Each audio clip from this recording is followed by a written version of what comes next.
I'm TSilver33 on the Final Girl Discord here, and I'm gonna be doing some practice rounds here for the Final Girl tournament that's starting tomorrow or the next couple days here. Thanks again to our TO Subangelus for hosting. I'm really looking forward to it. Should be a good time. Um, but yeah, the rules for the tournament are pretty different than normal Final Girl, or at least they encourage a certain style of play for Final Girl that I wouldn't really be used to. So I really want to make sure I got a few games in to try it out. Oh wow, the stream's been live for literally a minute. I already got a bot in the channel. Well, go ahead and ban that. There we go. I forgot. I forgot what streaming was like. Alrighty. It's been a hot minute since I've streamed anything, but um, if you are catching this later and you're more used to my video game streams, I've been alright. Just been working on some other projects and such, and been keeping busy. Ended up moving, so that affected my streaming capabilities for a while. But anyway, um, yeah, why don't we just hop on into it? So Angelus was kind enough to link me to some of the other Final Girl tournament games, which I'm gonna bring up now for myself. Let's see here. Yeah, so the game that they linked me was Evomorph at Creech Manor.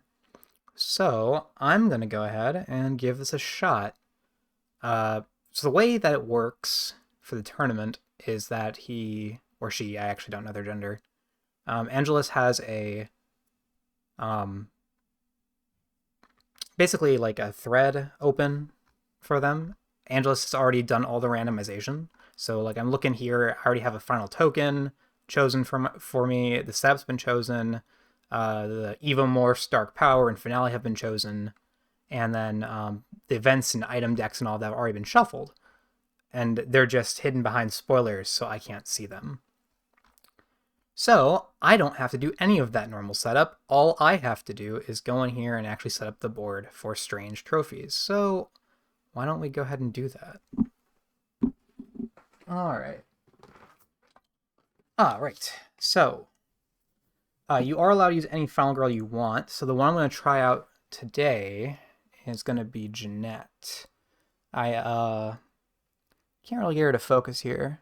But Jeanette has two very powerful victim rescue bonuses, namely being able to grab just any item card from the top of a deck and taking a search card, which helps her get items.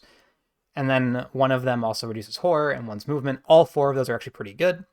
And then her ultimate's not very good. Basically, she just gets a bonus hand slot, and if your item has uses, she gets plus 2 uses for an item, which is alright. But she does have 7 HP, so I think overall she's just going to be quite good. So we're going to try out her tonight. She's going to be just off camera there. Alright, so let's get into this. We got myself. Alright. And then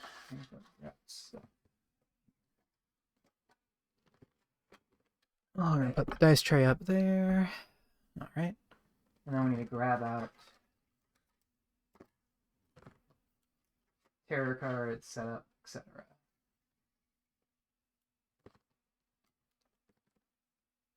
Alright, so our setup is Strange Trophies, which is going to be this one. So I'm going to go ahead and get that set up here. And we have the event deck and the items. Alright. Let's see, so we got the killer, who's going to be the Evomorph.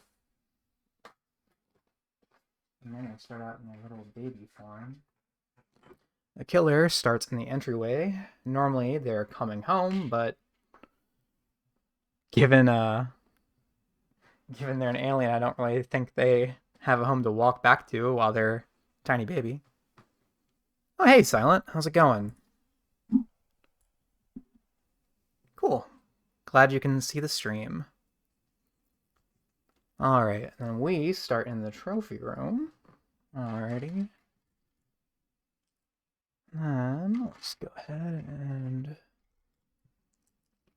know what? Looks like these minis aren't really going to work very well for stream. Yeah, I can't really see them too well.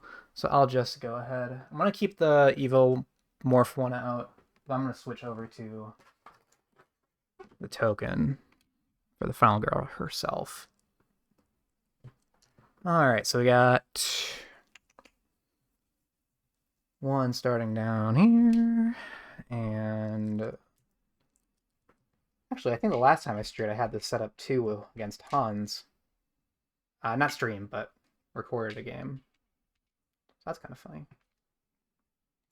And if I remember right, it was actually fairly difficult to rescue victims. Although, this is kind of a crazy good setup against Evomorph. Because Evomorph is at least 2 to 3 turns away from being able to kill anyone. Oh, I'm sorry to hear that, Silent. Hope you start feeling better.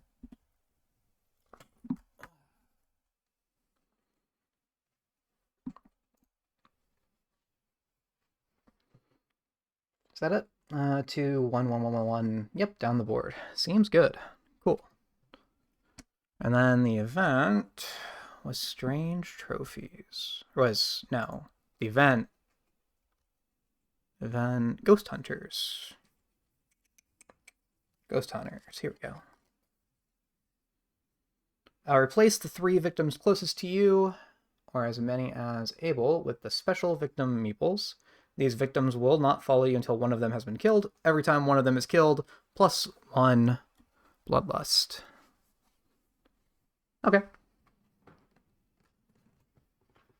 Let's see here. They won't follow me. Never mind. This was a good setup.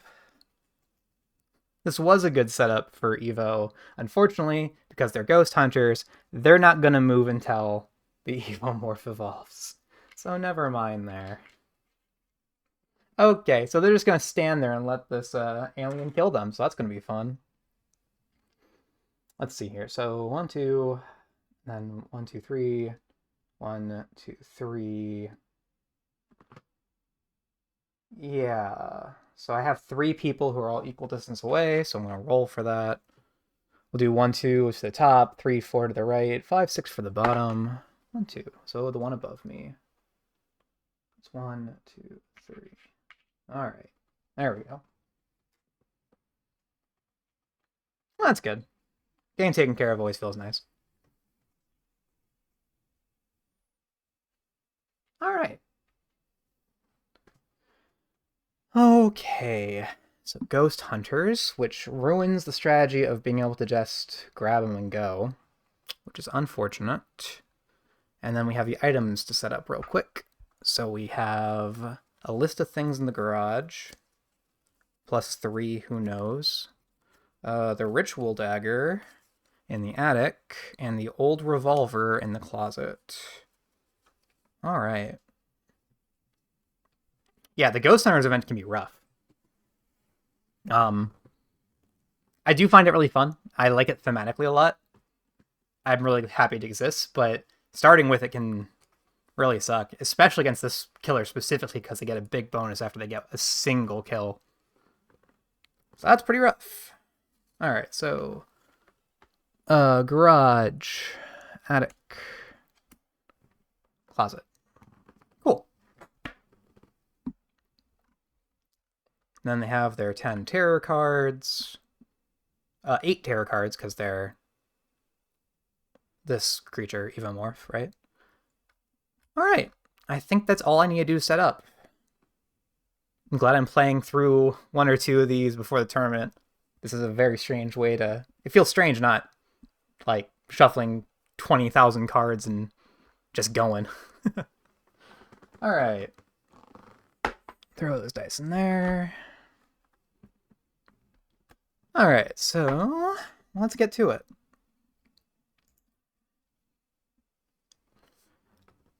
Probably want my action cards out. There we go. And that will be the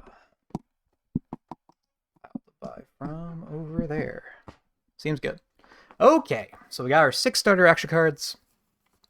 2 walks, 2 focuses, and short rest. Let's see here. Preferably, it would be nice to immediately rescue 2 victims. Unfortunately, because it is this specific setup, they're going to refuse to follow me. And that sucks. The horror level's at 4? Yeah, 4. And then it gets to red at 7, and it becomes green at 1. Okay, I remember that. It's also strange not playing with like the horror board and all that jazz. I'm going to be changing up the values on the little numbers at the top there, that little bar, and keeping track that way. So that's going to feel different as well. All right. So if you've not played this scenario before, the Evomorph is basically an alien who evolves over time. They only start with 4 HP, but once they hit their adult form, they immediately go to 10. Oh, which reminds me. When they go to their teenage form, they start disappearing into the crowd, which means we need these scan cards to help find them, or at least make sure that they don't kill us. Alright, don't need any of this stuff, so we'll just shove that back. Oh, we're going to need the tarot cards, I suppose. Okay, there we go. Alright. Okay, so what's the game plan here? The game plan is kill this thing as soon as possible. Can we kill it turn 1? No, obviously not. We don't have any attacks.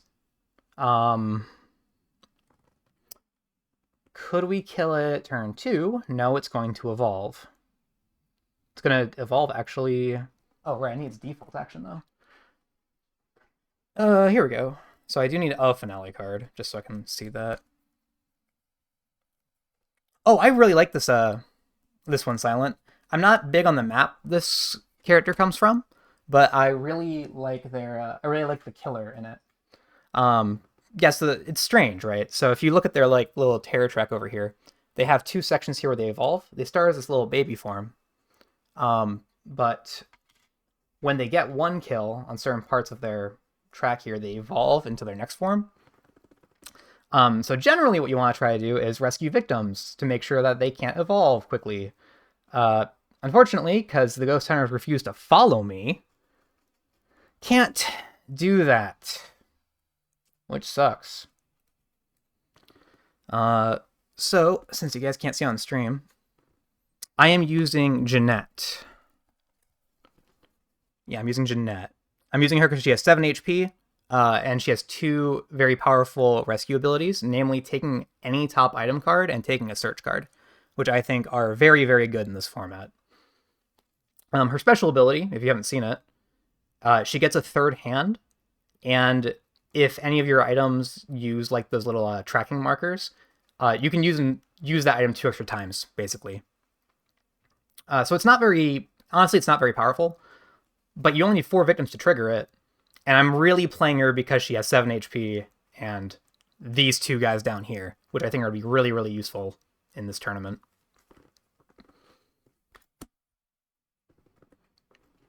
Speaking of items, we have a list of things which we could use to go figure out the rest of the item cards in the garage, closet, or attic. We have the Ritual Dagger, this guy, over in the attic, which says I can discard the Ritual Dagger to kill a victim in my space, and if I do, I remove all minor dark powers from play or deal damage to the killer, which is insanely powerful. So I think that's going to be the immediate thing we go get, like, right this second. Because that is crazy strong. The old revolver as well is pretty alright, but it can only modify the weak attack card, and it does 1 bonus damage. Discard the Ritual Dagger to kill a victim in my space. Okay. To deal 1 damage to the killer. Alright, alright. Okay, let's get going.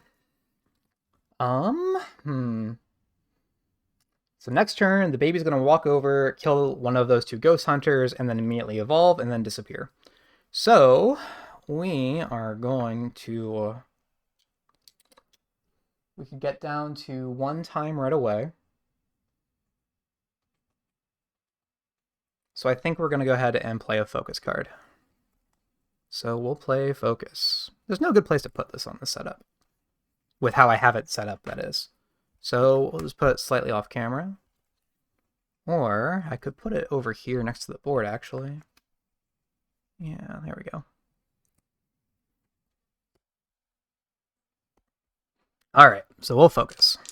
And we got double success. Good start. So we get to decrease horror by 1. So this goes down to 3. And then we get to gain 2 time. So we go up to 8 time. Awesome. Well, since that went so well the first time, I think we'll do it again and play another focus. Yeah, that's what I thought would happen if I didn't use that tray. Okay. So tray it is. But I got 1 success and discard 2. Do I want to discard 2 cards? Well, I'm going to want both walks next turn so I can try to rescue one of the characters. And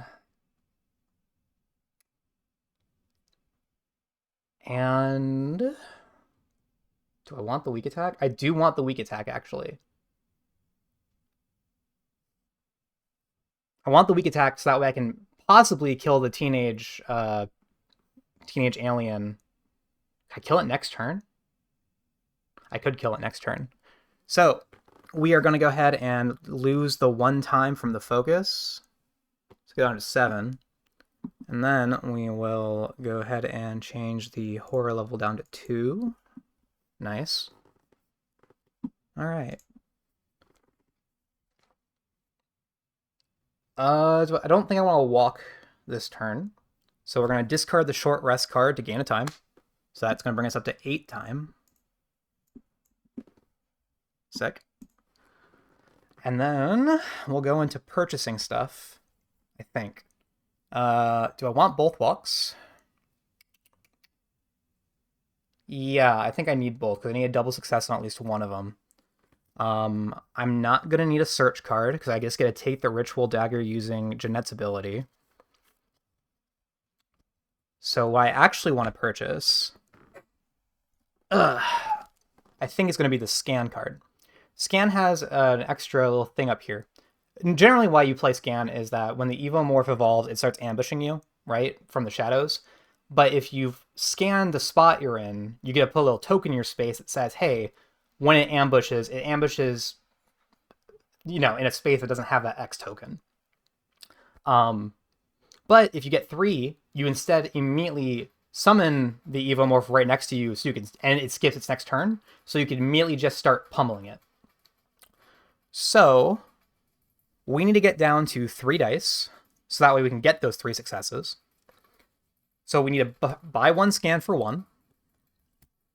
We need to, I think, probably purchase both close calls for 2 more, so that's 3. Then we're going to want to purchase...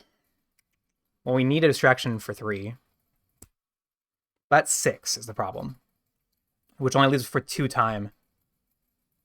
I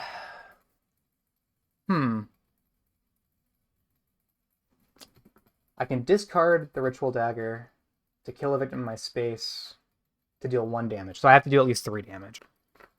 Let's see. If I successfully summon and attack the thing next turn, I'd go from 4 HP down to 3-2 with the default attack action. Which isn't enough. I need to do 1 more damage. Which would mean I have to get rid of 2 cards. I actually don't think I can kill it next turn. I don't think I have a way to do that. Because I have to purchase Distraction in order to get 3 dice to even start. Because I have to get down to 1 horror to roll 3 dice. It's going to kill one of those dudes. I could potentially save 1 time if I get rid of Distraction and instead were to purchase a Sprint. If I purchase Sprint instead, I could rescue 2 victims next turn by jumping out that window on the right, by grabbing the remaining Ghost Hunter, then ditching out a window. And then I could grab the Ritual Dagger and the -1 Horror in Jeanette's card. But that'd give me 3 dice. That still only leaves me with 3 time. So I have 1, 2, 3, 4, 5. Yeah, it cost me 5 to purchase 2 close calls, a sprint, and the scan.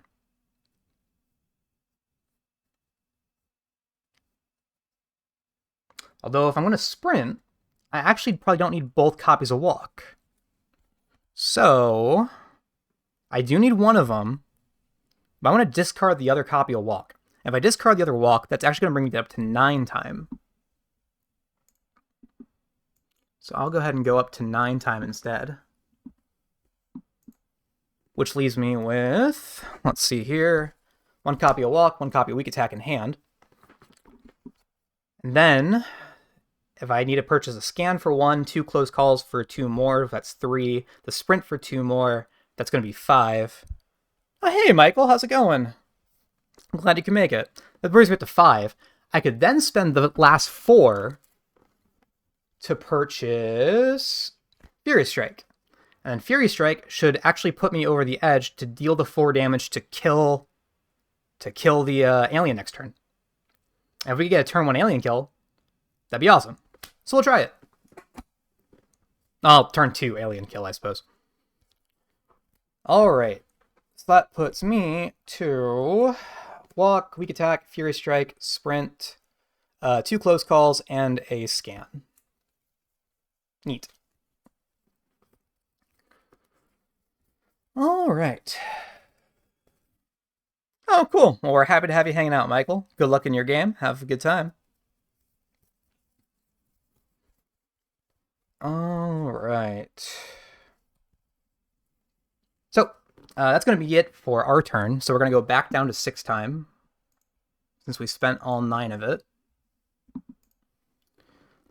Then, Evo at Creech. Haven't played that combo yet. I haven't played this combo yet either. It's one of the games Sub-Angelus linked to me. It's one of the games that was played in the last tournament, so I'm using one of those from the Discord. No, Silent. The alien only attacks 1 time. So even though it does 10 damage, it's only going to target 1 victim. If it had 2 attacks, it'd kill both. But it's just going to do 10 damage to 1 dude. Unless I've been playing wrong for 50 games. And if I've been playing wrong for 50 games, I'm going to feel real embarrassed.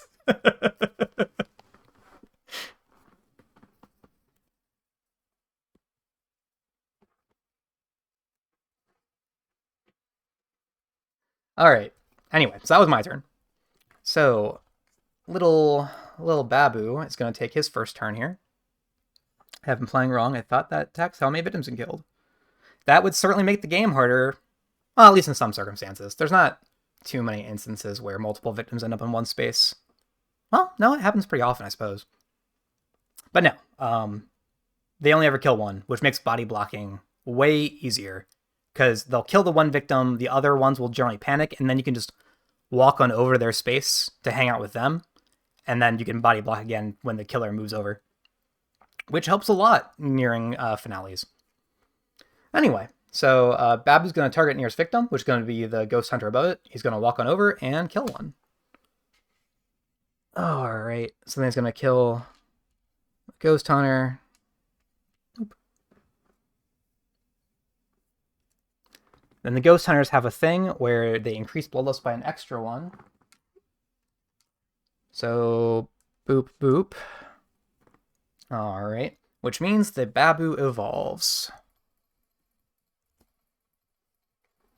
So Babu is going to go up into teenage form. There we go. And disappear, if I remember right. I'm just going to double check real quick. Upon evolving, ambush, yep. And then now Bloodlust increases normally. Yeah, no problem, Silent. I'm always happy to learn new rules and or help others figure out places where they're making the game harder on themselves. Yeah, pretty important for the tournament. All right, and if I remember right, when it vanishes, it starts skipping the um, killer phase, right? Ignore all steps to killer phase when it vanishes.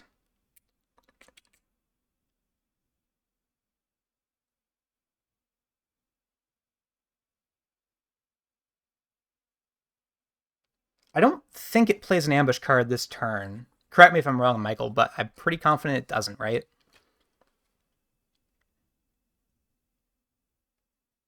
You'll flip an ambush card only for the killer phase. Right. It's currently the killer phase. Not this turn. Okay. That's how I played it before, so I'm glad I had that right. Disappears in the shadows and ending the killer phase. Okay. That was the line I was missing. That's why I thought that. Alright, so it's currently gone. So, panic phase, it's not even on the board, literally can't panic. So that's good.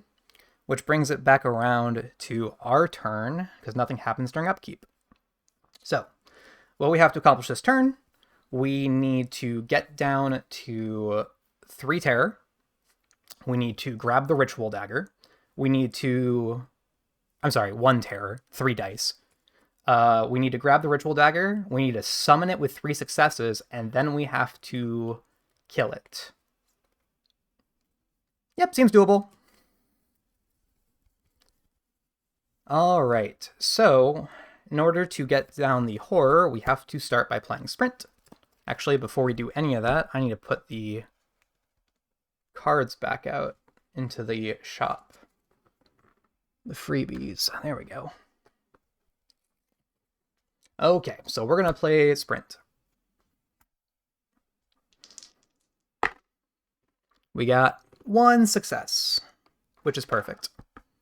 Because 1 success lets us move 2 spaces and costs us 1 time. So our time's going to come on down here to 5. Not 54. 5. There we go. And let us move 2 spaces. So we're going to go 1, and the ghost hunters now follow me, right? Because one of them has been killed. Yep. 2. And now I need 2 successes on the walk. Crap. I thought we were closer than that, but we are not, because I have to go through this window. That's actually kind of rough. Nah,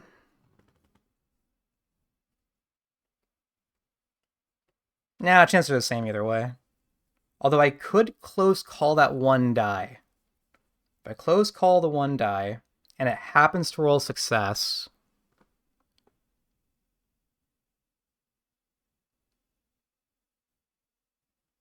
Nah, then I lose close call.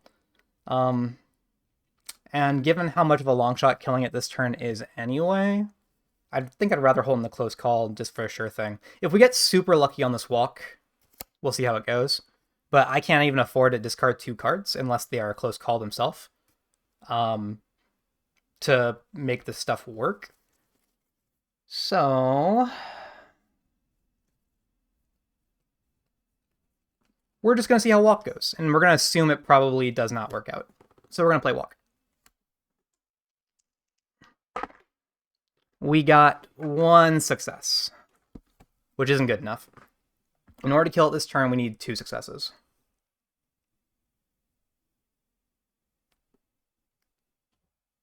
Oh, whoops. Thanks. Killer...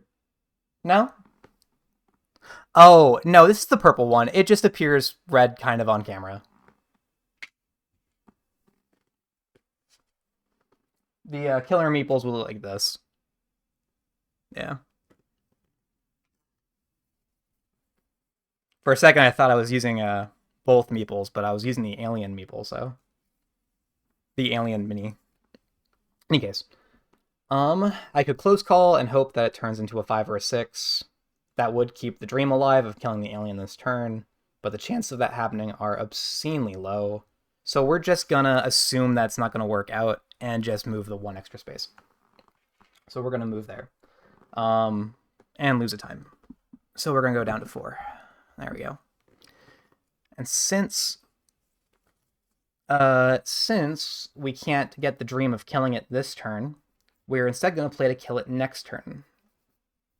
In order to kill it next turn, we need to summon it from space, assuming it doesn't ambush us.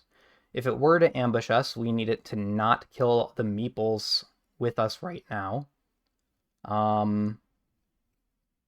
Although, actually, if I recall correctly, the baby never actually ambushes you. If I remember right, the baby only ever evolves itself into the adult form.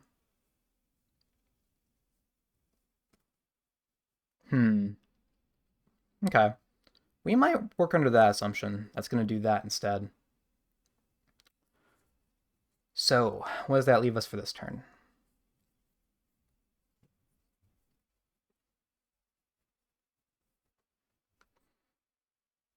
I think that leaves us just kind of standing here and hoping that our two buddies don't die from one of the effects of its ambush card. I don't think the youngling actually attacks anything, though. I could be wrong. The only effects of it I've seen... Does it really ambush? I could swear I've never seen an ambush before. The adults ambush. I don't think I've ever seen the baby ambush. Well, teenager ambush.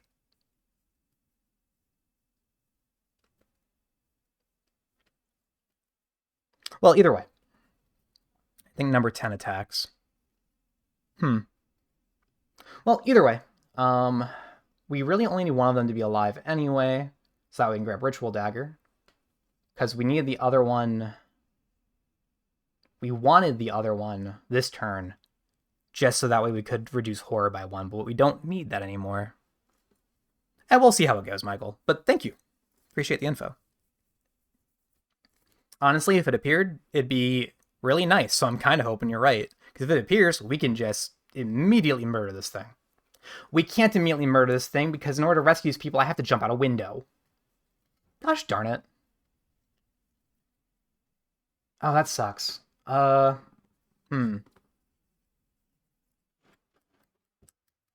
apologize, guys. Give me a minute here. I need to pause the stream for a second. 1 sec.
Okay, I'm back. Sorry about that.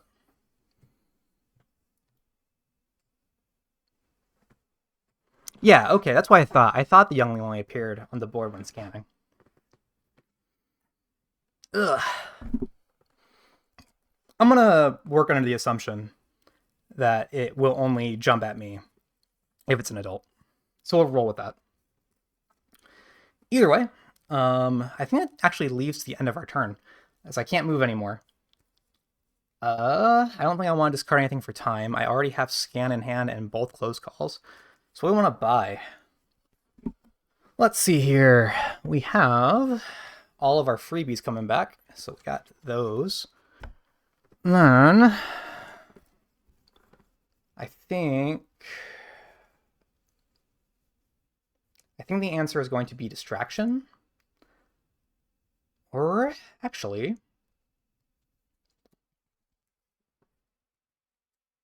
okay, my fear is that's going to up Bloodlust. If it ups the Bloodlust, then I can't get down to 3 that, and if I can't get down to 3 that, then it doesn't matter.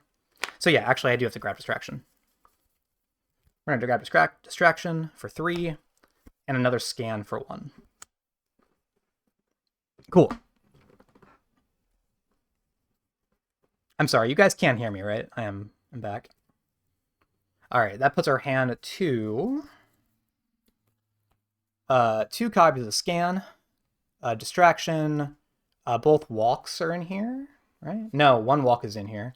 Short rest. both copies of focus. Oh, I'm getting both focuses back. I don't need distraction.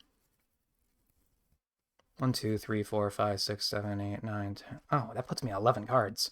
Oh, cool. Thank you, Silent. 1, 2, 3, 4, 5, 6, 7, 8, 9, 10, 11. Yeah, I actually can't do that. We're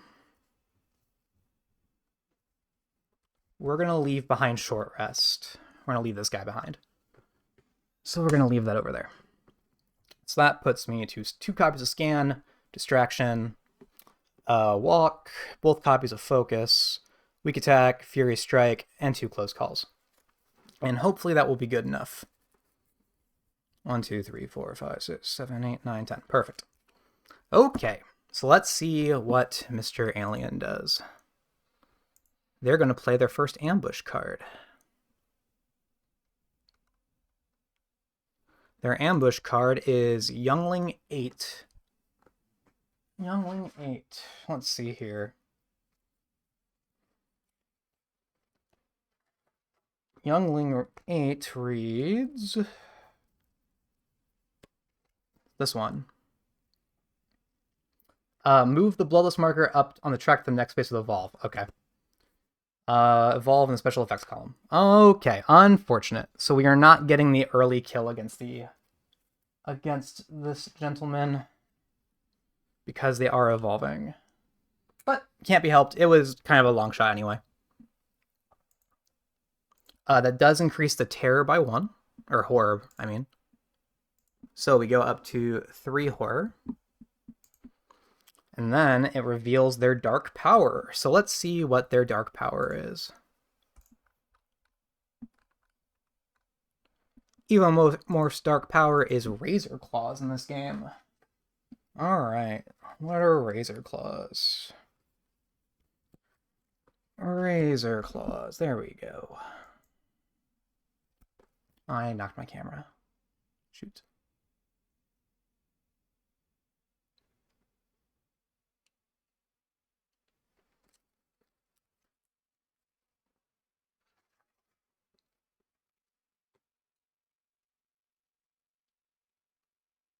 There we go. Alright, Razor Claws. Razor Claws reads, when revealed, place the Evomorph in the closest space to you without an X to remove all X's. Whenever it damages you, randomly discard an action card.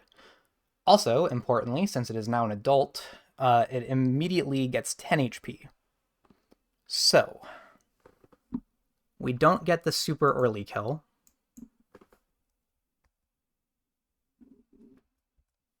But we're going to take what we can get. Ooh, that's actually... I'm going to scoot that over a little bit. There we go. Okay, and whenever it would damage us, we discard an action card. Good to know. Okay. Also, these are going back out to the shop. So walk goes back out, and sprint goes back out. Okay.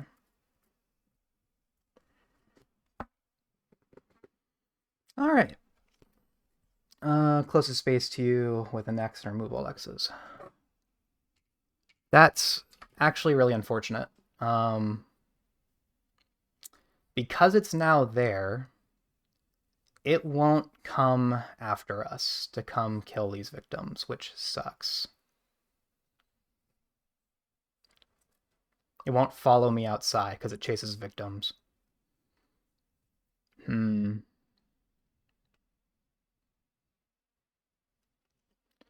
Well, what are options?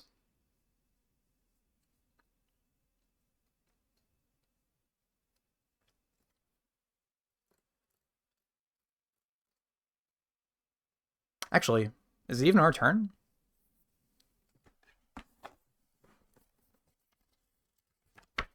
Uh...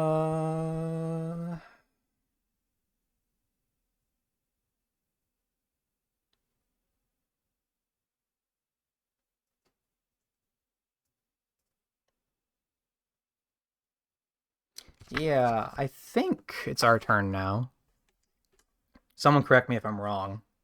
I'm pretty sure that once they play their ambush card, they've already skipped their default action and the terror card action.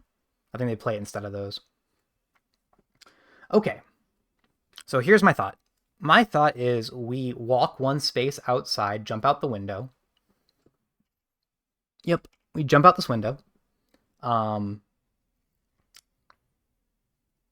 Then we grab the ritual dagger, but we by rescuing the ghost hunter, but we don't rescue the other one. Instead, we just leave the other one here with us. That way, the Evomorph will jump out the window after us next turn, since that's the closest victim. They'll kill the victim, and then we can start beating on it with the ritual dagger. All right, cool. Thanks for the confirmation, Michael. So I think we're going to try that. So we will do walk. Ah. Oop. We got a 0 and discard 2 cards. However, it's walk, which is one of the best action cards in the game, specifically because I don't need a single success to use its effect. So I'll go ahead and take the 0, lose 2 time. So go to 4 instead of 6. Then move 1 space and lose a heart. So we're going to go down to 6. Fantastic. Whee! All right. Now that we're in this space, we're going to go ahead and rescue the ghost hunter in order to grab the ritual dagger. So we're going to use Jeanette's ability to take any top item card, which is going to be the ritual dagger.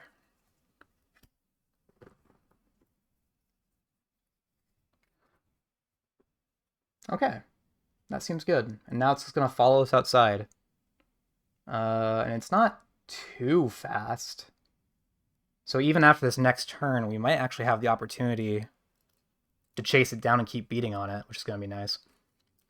Okay, well, while we got the cards and the time, since we can't actually kill it on turn 2 either, I think the answer is going to be play Distraction. We got a big ol' fat 0, so we're going to... Oof, because I want 6 time. If I get 6 time, then I'm going to be able to purchase the... whatchamacallit. Shoot. Why is it escaping me right now? Critical Blow. I can buy Critical Blow and maybe kill it next turn.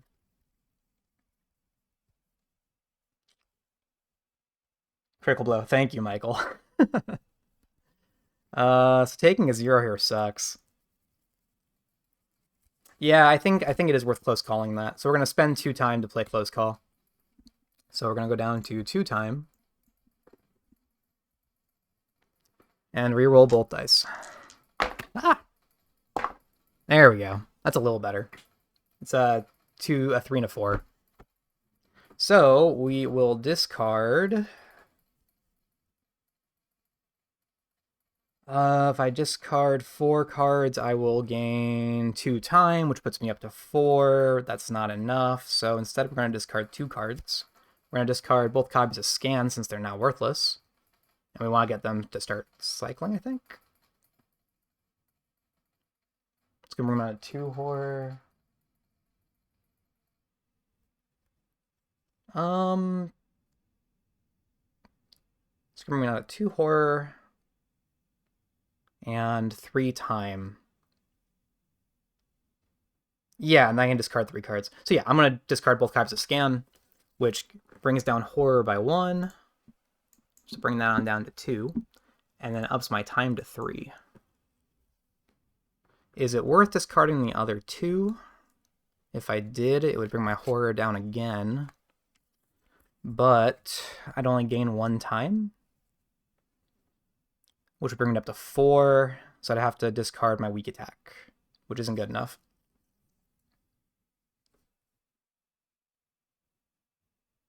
Is it?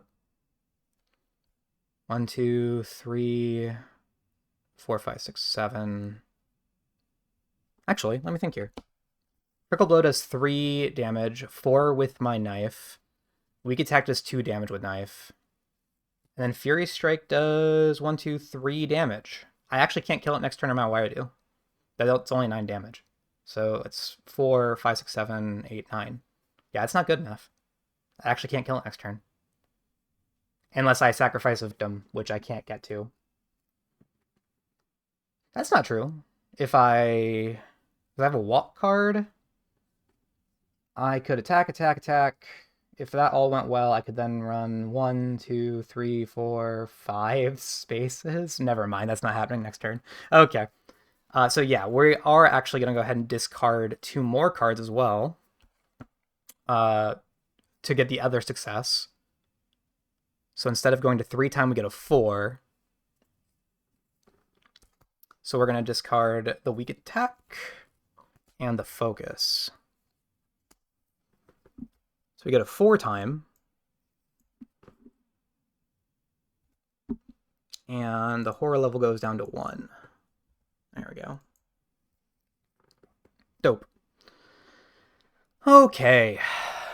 Then we discard the close call and the focus, I think. For 2 more time to go up to 6. Neat.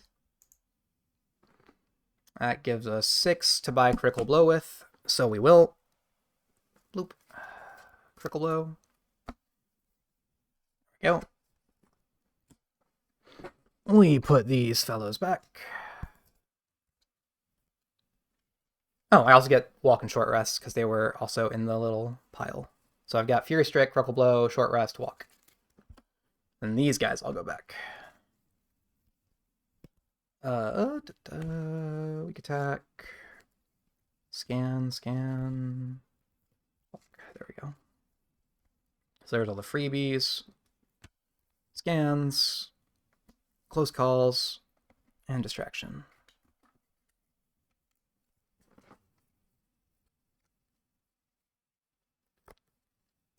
All right.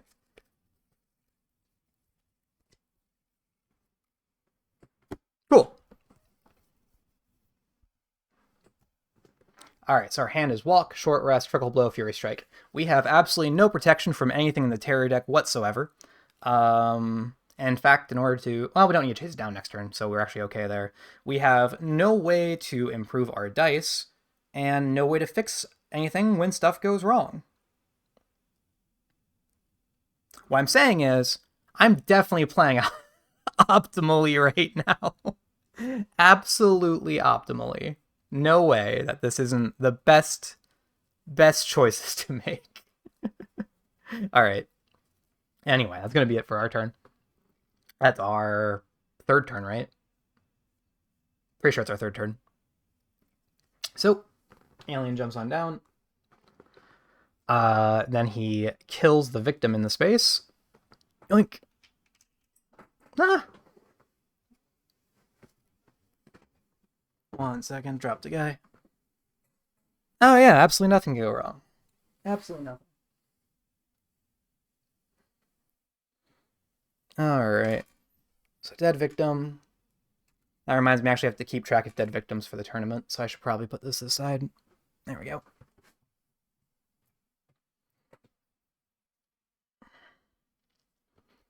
Alrighty.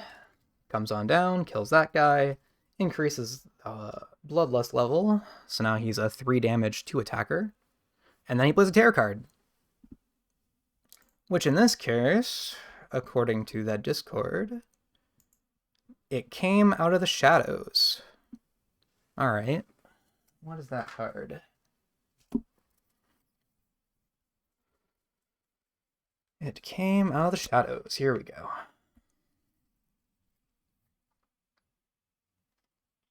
If the Evomorph is a hatchling, discard it, draw the next one. It is not. It targets me, runs toward me, double attacks, and then leaves. All right, did I just die? I actually just died. It just did 6 damage. Wow. Yeah, because it swings for 3, 6, which kills us. All right. That tracks. What's our final token then? Our final token, according to Discord, is 0 hearts. So yeah, that would just be a round 3 loss. All right. Good. It is what it is. That's why we practice, so we know just how hard we're supposed to be playing. The answer is still don't play like a total idiot. Don't just assume you don't draw double attacks, etc. Holy cow, that was rough, though. Alright, geez.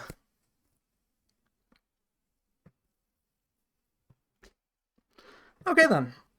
Ugh. Rough go. Oh, wait, queue up another one here. They sent me 3, so I might as well check out the second. Okay. So that was Evomorph at Creech, and what did we learn? We learned that... Should grab Retaliate? Yeah, probably. Actually, I think you're definitely right. Given that I learned that I was not going to be able to win next turn, it really probably should have been Retaliate and a Guard. I could have then saved up the weak attack. I could have saved the weak attack and then just hit it with Fury Strike weak attack, gotten its HP down, and then started deciding where to go from there. Since there was no chance of killing it next turn. I was still kind of in hunted down, kill as soon as possible mode. Which is still the name of the game. Yeah. I think that would have been my normal plan in a actual round of Final Girl. But since this is a tournament, I've been trying out more aggressive strats. See how those go. And the answer is, you still die. Although, if I was playing regular Final Girl, I also would not have attempted to kill this thing on turn 1. So... Alright, let's queue up the next one. What's gonna be the next one here? Their one Angela sent me was... Ratchet Lady at Station 2891. Yeah, I heard a lot of people say the same thing, Michael, that they weren't aggressive enough.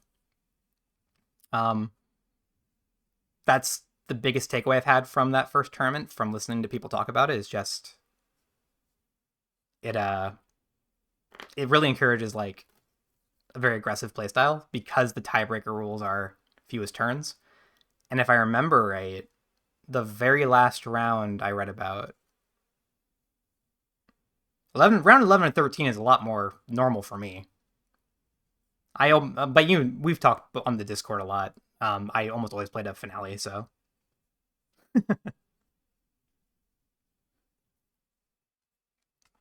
Okay, let me put this one away.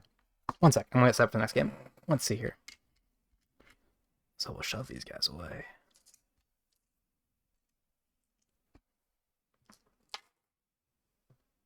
Oh, what I was trying to say is I thought the last round, the person won in like 3 turns or 5 turns, something like that. So like they were quick. Oof. That's rough, Michael. Okay, let's see here. So items, go back, item, event, put that away. There we go. These scans go with the Evomorph, if I remember right. Yeah, okay.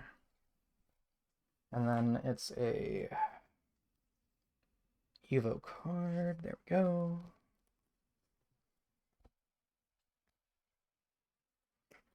Those go in here.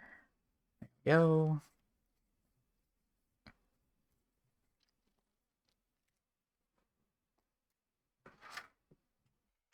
Boop, boop, boop. You go there, you go there, you go there. Is that it? No, these. You also go in here. Swap those back out. There we go. So, I know this isn't going to happen, but I know they announced the companion app for next year, right? And I'm honestly kind of hoping. I'm not hoping. I know it won't happen. It would be a fantastic surprise if they did what if they had some method of setting you up a game in the way that Sub-Angelus does here, where like it shuffles all those decks for you and deals out the items, and then they're hidden by spoilers, basically just to save on all of the shuffling, so you just don't have to do any of that. I doubt they'll go that route for a number of reasons, but I'd appreciate it if nothing else.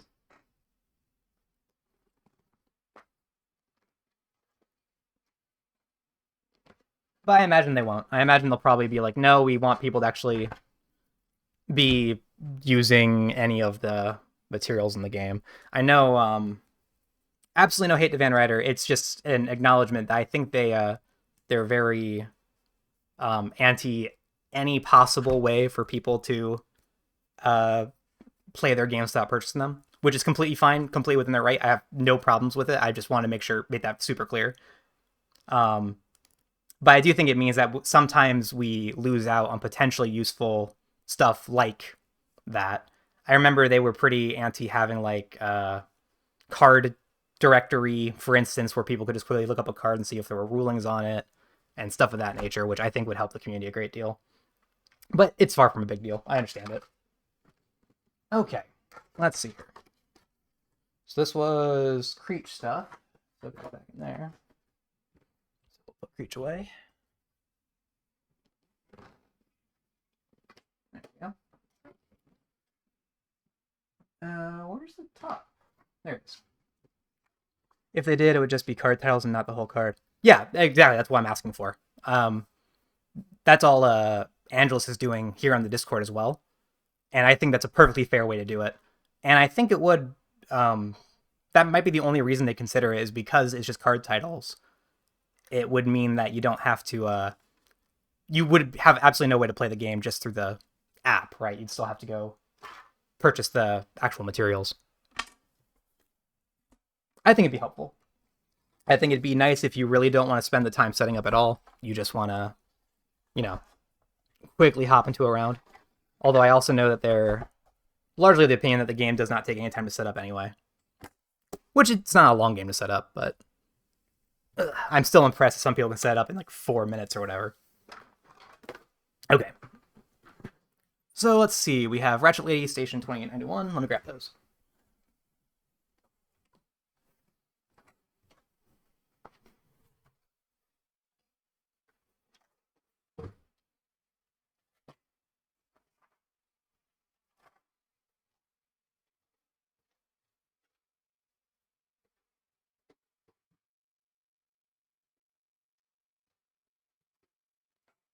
All right. There we go. If they did, it would just be card tiles, not the whole card. Pico won in 5 rounds, and Gunplumber took 7. So it was 5 and 7. I remember that the runner-up, Gunplumber, took 2 extra turns, but I couldn't remember if it was 5 rounds and 3 or it was 5 rounds and 7. Either way, those are both obscenely impressive.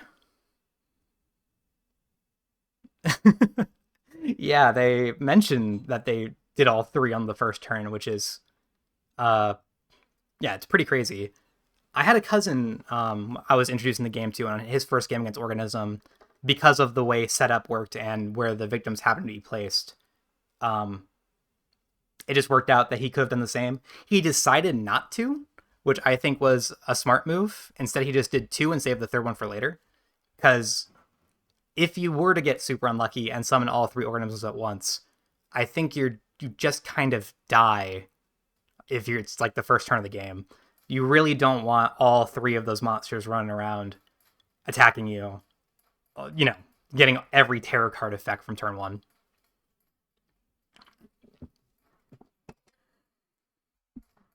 But if you're in a tournament, you maybe just roll with it. Yeah, I agree. All right. Oh, sorry, you guys can see the litter box down there. Sorry about... Oh, I don't need organism. Station 2091, here we go.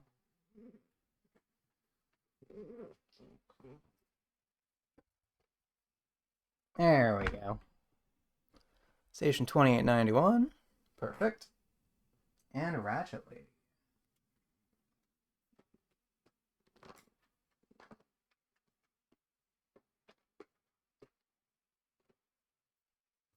There we go.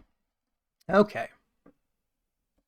So, for those of you who haven't seen Ratchet Lady, she has 2 deals. Her first and probably bigger deal is that she has no upper health cap. She starts at 6, but unlike other killers, she can go to whatever. So she gets 6. I get 7. And the horror level for her starts at 5. Because she needs to buy herself some time. Yeah, there we go. Cool. Her second deal is that she's a minion killer. By which I mean she has these little dudes who look like victims because she'll turn victims into these guys. They're maniacs, right? She basically is like a monster from Silent Hill who makes people go crazy and start attacking you. They're a problem. Mostly they're a problem because they can, shockingly, they only swing for 1, but she summons a lot of them, up to 6 at once. Terror cards will obviously have them all doing stuff. So you kind of have to deal with them. So they're rough.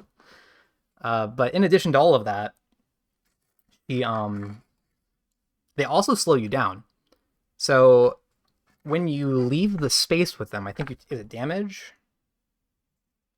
Yeah, when you leave a space with maniacs, if there's more than 1 maniac in the space, they actually hit you. So you have to you got to make sure that you're either willing to take that damage. I agree, Michael. I like that a lot too. I think I mentioned that Ratchet Lady is like my second favorite killer. She's in contention for first, just right behind the intruders. But I do think I like them a little bit more. But I like her a lot. She's awesome. Anyway, so you can calm them down by using this Calm Action card. I have literally never played this card. The idea of the card is that by getting successes, you can turn them back into victims, right? 0 and 1 success turns 1 of them back into a victim. 2 successes turns 2 of them back into victims. The problem is that if you get anything other than 2 successes, the bloodlust increases. And that's a problem. But in addition, the way I view it is when you turn them back into victims, sure, you can save them, but they're more likely to just kind of die and increase bloodlust a second time. And there's a rule that when you kill a maniac... Oh, good, I'm glad I'm not the only one. I thought it was crazy. When you kill a maniac, bloodlust doesn't increase, so I kind of view maniacs as a really convenient way to just remove victims from the board without having to spend the time going to chase after them. Yeah, that's fair, Michael. I can believe that. If you're getting immediate benefit from like getting your ultimate or working toward your ultimate, I see the use. That's honestly probably a smart way to go about it. I've just never actually done it. All right, so I'm gonna sell one of her cards. So her default, the minion's default action is to walk toward you. Maniacs only move 1 space per turn, and they only ever swing for 1. And then her default action is to stand there and swing wildly at the air, as many killers are wont to do. So there's her terror cards. We're going to put those down. There are those. I'm going to go ahead and dump out her little meeples over here for later. So we're definitely going to need them. And then, let's see here. Station 2891 has a couple of gimmicks as well. The first one is that some terror cards will cause victims and you and the killer to get frostbite if you're outside, which is any of these spaces down here, down in this little area. It only triggers when a card says it does. Its other gimmick, though, is that it's got this card, which is the helicopter card. It starts down here at the station, and you fill up the helicopter with victims, but they're not rescued until they actually make it to the Arctic airport up top. So, I tend to save very few victims here. I've never gotten my power on this map. I've never even made an attempt to get my power on this map. And I don't think this game's going to be any different. Because in order to make the helicopter actually fly, you have to purchase the other action card of Fly Faster, of which there's only one, and it costs you time to buy. And to use, so, you know, that's fun. Okay. Got terror cards all set up. Fantastic. We're going to shove this guy over here on the left. We got the setup cards and all that jazz. So I think we're good to go. All right. All right. Now we got myself. Oh, I'm already out. Cool. 7 HP, 6 HP, 5 horror, 6 time. Yeah, I think we're good to go. All right. Let's see here. Our setup for the game is... Oh, right. I'm glad they reminded me. There we go. That we actually get to start with a two-way radio on this map. Where is it? So when you play at the station, you get to begin with this two-way radio. Basically, for a time, you can, for a time and a use, you can move a victim one space. But you can't move the same victim more than once in a turn. So you can't run someone across the map, but you can slowly move someone at the airport, which is going to be really helpful because that's probably going to be how we trigger our effect, if I had to guess. All right. The setup is a nice stew. This one. So let's see here. We get to begin over in the kitchen, making ourselves a nice stew. The killer is outside in the tool shed, as she is wont to do with 2 maniacs. Seems pretty good.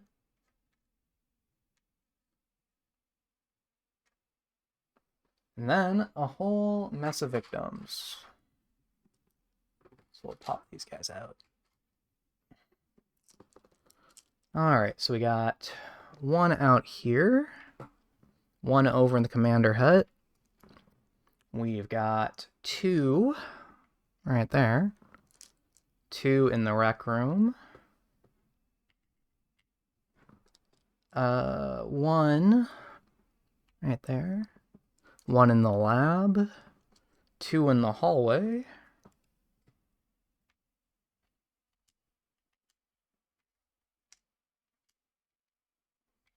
Also, my bad. I forgot you guys can't really see the meeples on camera very well, so I'll go ahead and just shove them down. Don't know if I was doing that last game or not. There we go. And then 2 more right here. All right, there we go. Okay.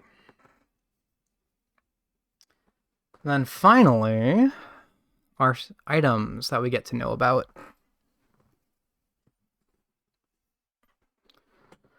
Let's see.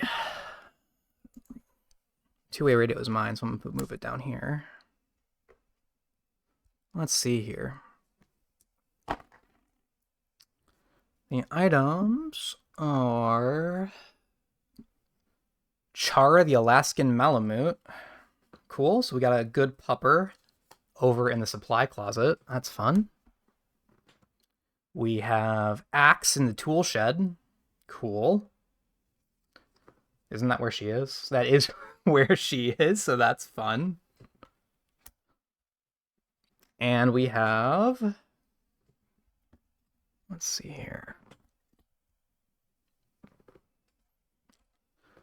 We have the old revolver again in the commander hut. Okay. Well, this is easy. The answer is get the axe, kill the girl. Pretty simple.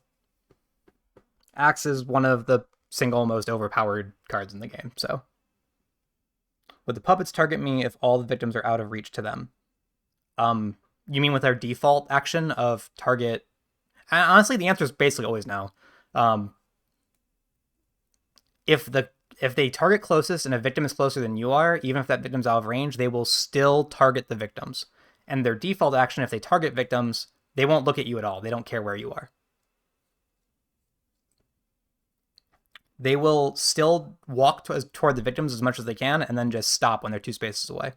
I had one game where it was with the clown car setup on that map where Geppetto starts there. And then first turn of the game, I just moved made a pile of 4 victims 3 spaces away from the clown car. And for the rest of the game, Geppetto's puppets just stood surrounding 4 victims, unable to interact or reach them, and it was hilarious. Okay, anyway. Event time. Chow time. Okay, what's chow time do? Oh, chow time. The victim nearest to the kitchen is now the chef. Okay. During upkeep, if you and the chef are in the kitchen, take either gain a heart or lose a horror. If the chef dies, increase the horror by 2. Okay. Hello, chef. The one nearest to the kitchen is this one. So, we could go just grab chef and start hanging out in the kitchen for a few turns. But that's not really how I roll. Let's see here. What do I want to do here?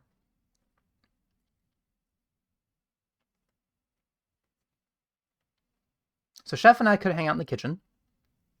But the problem is a Ratchet Lady on her own isn't actually going to move any closer to us, right? Her default action is just to stand there and attack. Meanwhile, her little minions will be making their way over to us. So we don't want that. We'd really prefer they not be doing that. I think instead we're going to try to get all 3 people onto the helicopter this turn and stand out in the freezing cold ourselves. That sounds like a plan. All right. And to that end...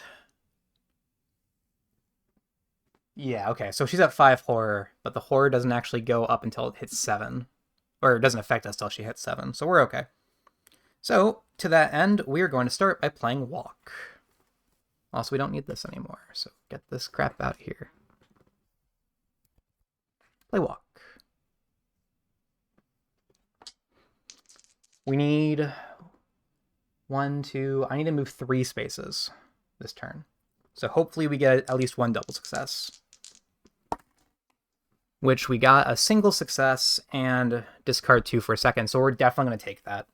To do that, we're going to discard Short Rest and a Focus. Which gives us 2 success, which lets us move 2 spaces and lose a time. So our time's going to go ahead and go down to 5. There we go. We're going to go 1, 2, dragging both these victims with us. Then we're going to play Walk again. We got no successes. So we're going to lose an HP and 2 time. My health goes down to 6. There we go. To move 1 space, right there. And then we're going to use 3 uses of our radio and 3 time. So that's all of our time in order to put all 3 of these people onto the helicopter. So 1, 2, 3. Our time goes down to 0. Boop. And all 3 are now on the helicopter. Great. Where do we go from here? I'm 3 spaces away from her maniacs. I'm going to work on the assumption that they will not attack me this turn. But they probably will attack me the turn after that. So what do I need to do? The answer is discard both focus and weak attack. Yep, to gain 2 time. So I'm not 2. I don't really save victims here, Michael. I've never gotten my ultimate here. And let's see. I played 3 games against Organism here. Actually, now I'm curious. What did I score on those? Let's see.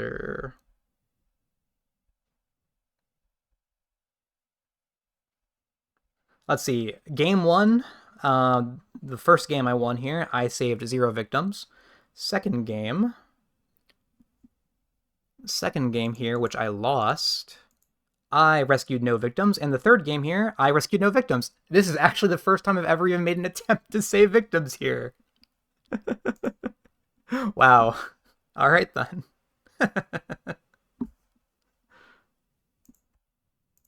All right. Neat. All right, so I have 2 time. I'm going to spend that 2 time to purchase Fly Faster and a Close Call. And a Close Call. And then we put all 6 of these fellows back and call it a day. All right. Moving on, that means it's now her turn. Yeah, I agree, Michael. It's so much work to save people in this map. I think the map really encourages you to not save anybody. Honestly, the only reason I am trying to save people is because I'm playing Jeanette, and the entire point of playing the character was I get powerful victim rescue bonuses to otherwise save me time. But I digress. Point was just it's her turn now. So both of her little dudes are going to move 1 space out into the freezing cold. And then she's going to draw a tarot card, which is Tell Me Where It Is. Tell me where it is. I think I see this once. I think this is good for us, isn't it?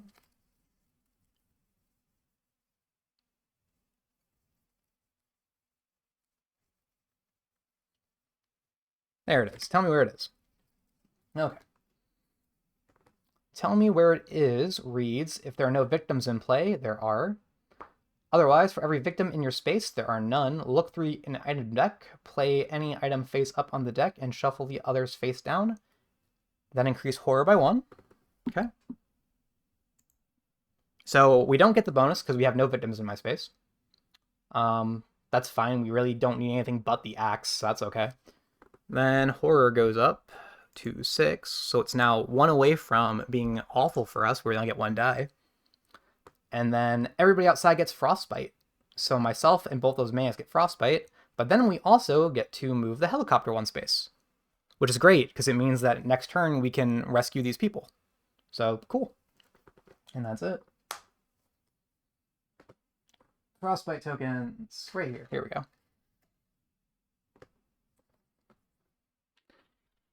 Hey guys, let me know, is this setup okay for this style of play?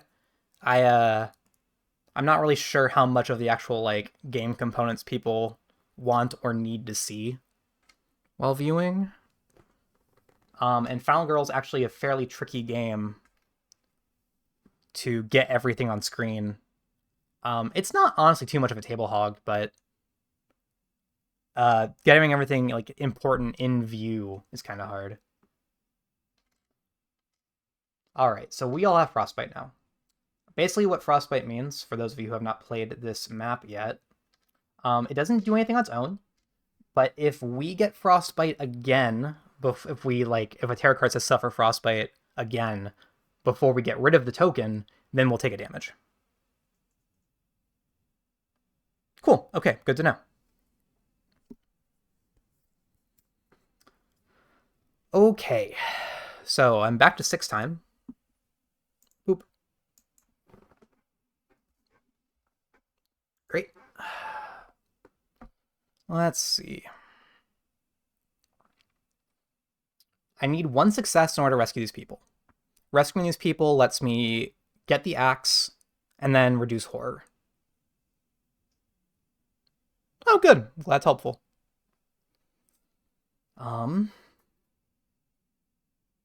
I do have a close call. The problem is that I start risking the maniacs attacking me next turn. She herself still only moves 2 space, so she actually can't catch me yet, which is good. And if we happen to draw a Frostbite card, it'll kill the maniacs, which would be fantastic. So the question is, do I want to rescue them this turn? Like, is that important that I rescue them right now? I think the answer is actually no. The only reason we would consider it is that we will probably go into 7 horror range next round, right? And if that happens, 6666666, it's even more evil than normal because there's 4 of them. I digress. The only reason that we would consider playing Fly Faster this turn instead of next turn is that we're probably going to go to 7 horror this round. But we're also getting focus this turn. So I think instead I am just going to hold on to Fly Faster since we can focus out of that range next turn anyway. And instead just keep the $6 to buy cards. So now the question becomes, what cards do we buy, right?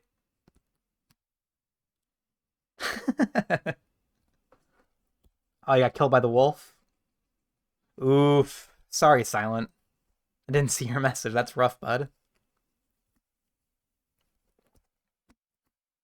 Were you playing at the forest or somewhere else?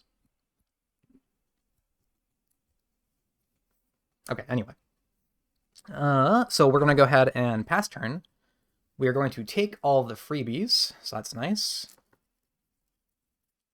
And what do we want to do? We kind of want to get into her space next turn.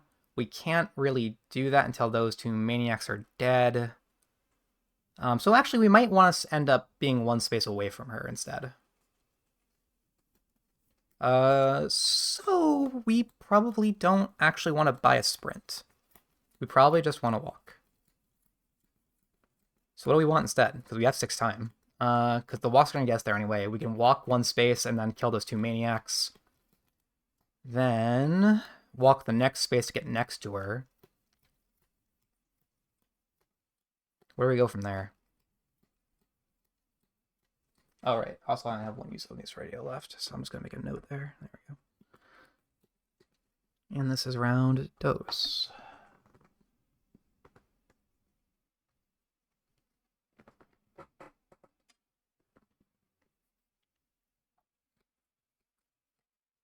I'm playing the Carnival trying to win every feature film twice. Oh, nice. Cool. You were playing Wolf there, though? Interesting.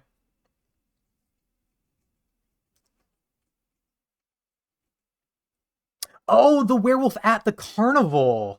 Oh, sorry. My brain went to Big Bad Wolf. I was really confused. You also mentioned Geppetto earlier.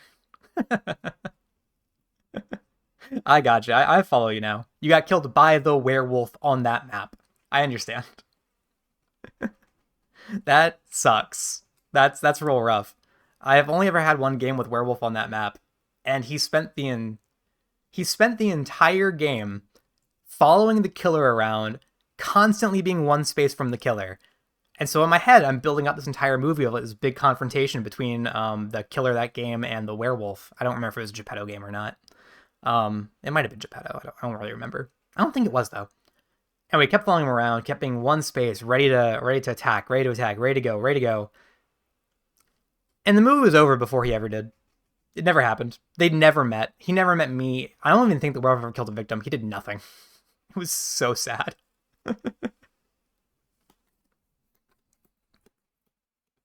Okay, anyway.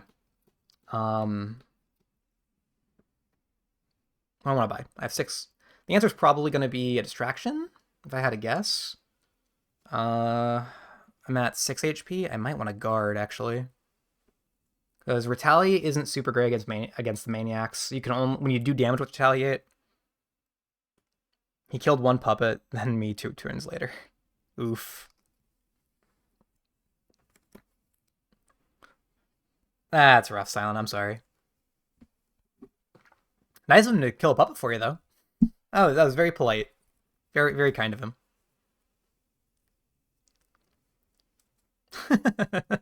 I mean, you watched my last game. I died in 3 rounds, so... Although I'm kind of playing a little bit aggressive on purpose. But that's kind of the point. Anyway. Okay, what do I want to buy? Distraction's probably a good option. We're probably going to go up to 7. I want to get out of that danger range. But guards are going to start looking really nice too, as is just beating her to death. I got 2 walks. If things were to go super well, I could just walk into her space next turn. If I walk into her space next turn, where does that leave me? Potentially, I could kill her next turn. Oh no. I'm already looking real aggressive again. Uh-oh. Oh no. Because critical blow would do 3, 4, 5 damage. Plus the weak attack would do 3 damage on its own. I could definitely kill her next turn. Could absolutely do that. Yeah, I think we buy critical blow. This is so dumb. All right. So we buy critical blow and we see where we go. Okay. So the maniacs take their turn. They both walk toward me at space. Chase, chase. She throws a fit in the tool shed, and then she draws a terror card. She draws Keep Her Busy. Okay, what does Keep Her Busy do? If I had to guess, she's gonna send her maniacs after me. Keep her busy. Okay. Keep her busy. The maniacs walk toward me. Good for them. And then she walks toward victims and attacks 1. She has a movement of 2 right now, so she's going to go 1, 2. That's the nearest victim. Yep, and then she kills 1. So boop, dead victim. Sad days for victim everywhere. All right. We'll sign. Oh. There we go. Okay. So her blows increases, so now she moves 3 spaces, which means we actually do want to get into her space this turn. So that way she'll stop chasing. Okay. The good news is she doesn't heal any. So we can potentially kill her this turn. We're going to go ahead and roll for panic. They rolled a 2, which is going to send them up into the hallway with those 3 gents. All right.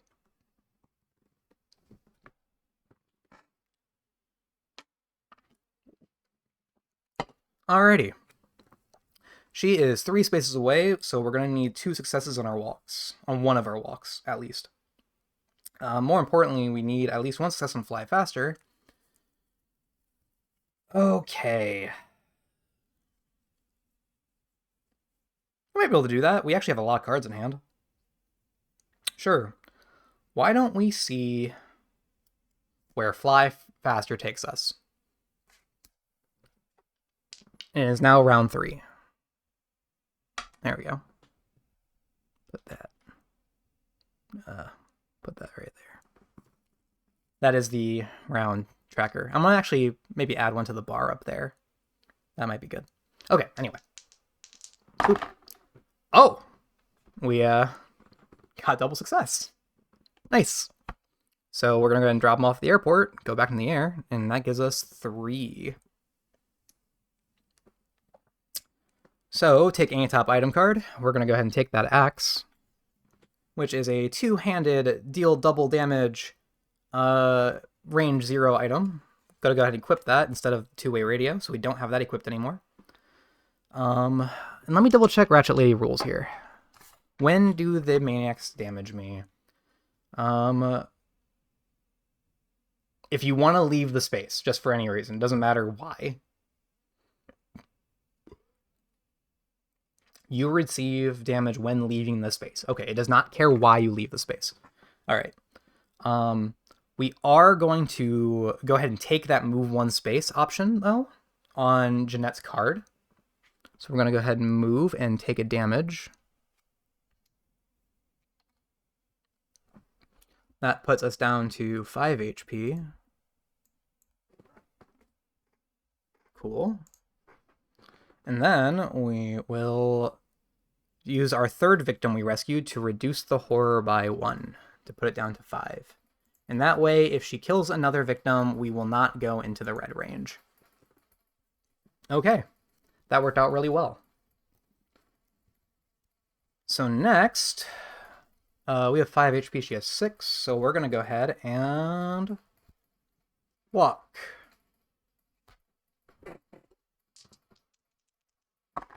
We got a big ol' honkin' 0 from 2 3s. Okay.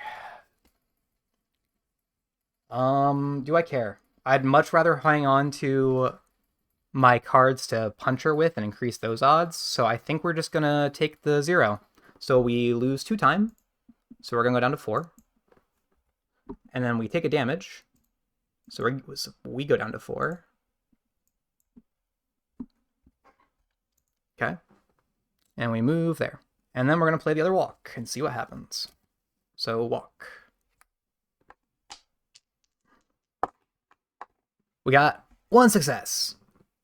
Neat. So we're going to lose 1 time. Let's go down to 3. There we go. Going to move 1 space up to here to be with her. And now we're going to try to kill her this turn. Let's do it. We have to start with weak attack, so we're going to play it. Weak attack. We got a single success and a 4. I could spend 2 to not lose the HP. I actually don't care about losing the HP that much, so we're just going to go ahead and lose that. So I go down to 3 HP. But we do 1 plus 2 damage from our axe, so we do 3 damage to her, which brings her down to 3. And then we're going to go ahead and play Critical Blow. And then no matter what we roll, she dies this turn unless she has a heart token. We got a single success and a discard 2 cards for the 3rd one if we want it. We don't want it because we're already going to kill her. So we're just gonna roll with it, I think. My only concern is only 3 time, which only gives me 1 guard. So I might die if she double attacks. She's only doing 1 damage. She has to triple attack. Never mind. I'm so okay with this. Yeah, we're going to go ahead and just deal the extra damage. So we reduce the horror by 1. Bring her down to 4. And then we do 1, 2, plus 2 from the axe for 4 damage. So she goes down to 0. All right. And let's check out her final health token from Subangelus. And according to the Discord here, Killer's final token is 2 hearts, so she survives. Okay. So she's actually at 2 HP now. So we're going to 2. And then excited. To show that she has now on her white heart token. So she has 2, and she's really, really pumped about it. And my turn's immediately over because I attacked her and triggered her. Well, one, it's over because I triggered down critical blow. Two, it's over because I revealed her final heart token. So now we go into purchasing cards. We have 3 whole time to do that with. She is going to attack for 1 damage. She might attack 2 more times for 2 more. So I actually do think I might want to buy a guard here. I don't have a way to kill her next turn, which sucks. Had I been thinking about it...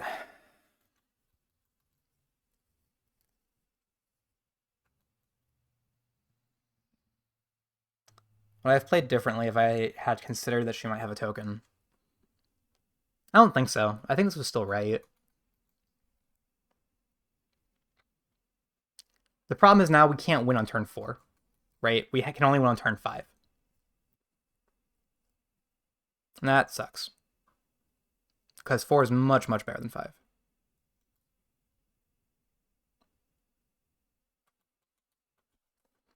I have no way to do 2 damage? I don't think so. Nope. Okay. I reset the board. My first event as a werewolf. It's just taunting you at this point, Silent. At this point, the werewolf is back for revenge. It's just out to hunt.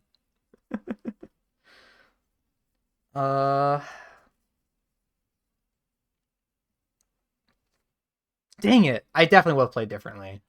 I should have made sure I had 4 time. If I had discarded 1 copy of Focus or Short Rest or Close Call, anything, I would have had 1 more time, which would have let me buy Retaliate.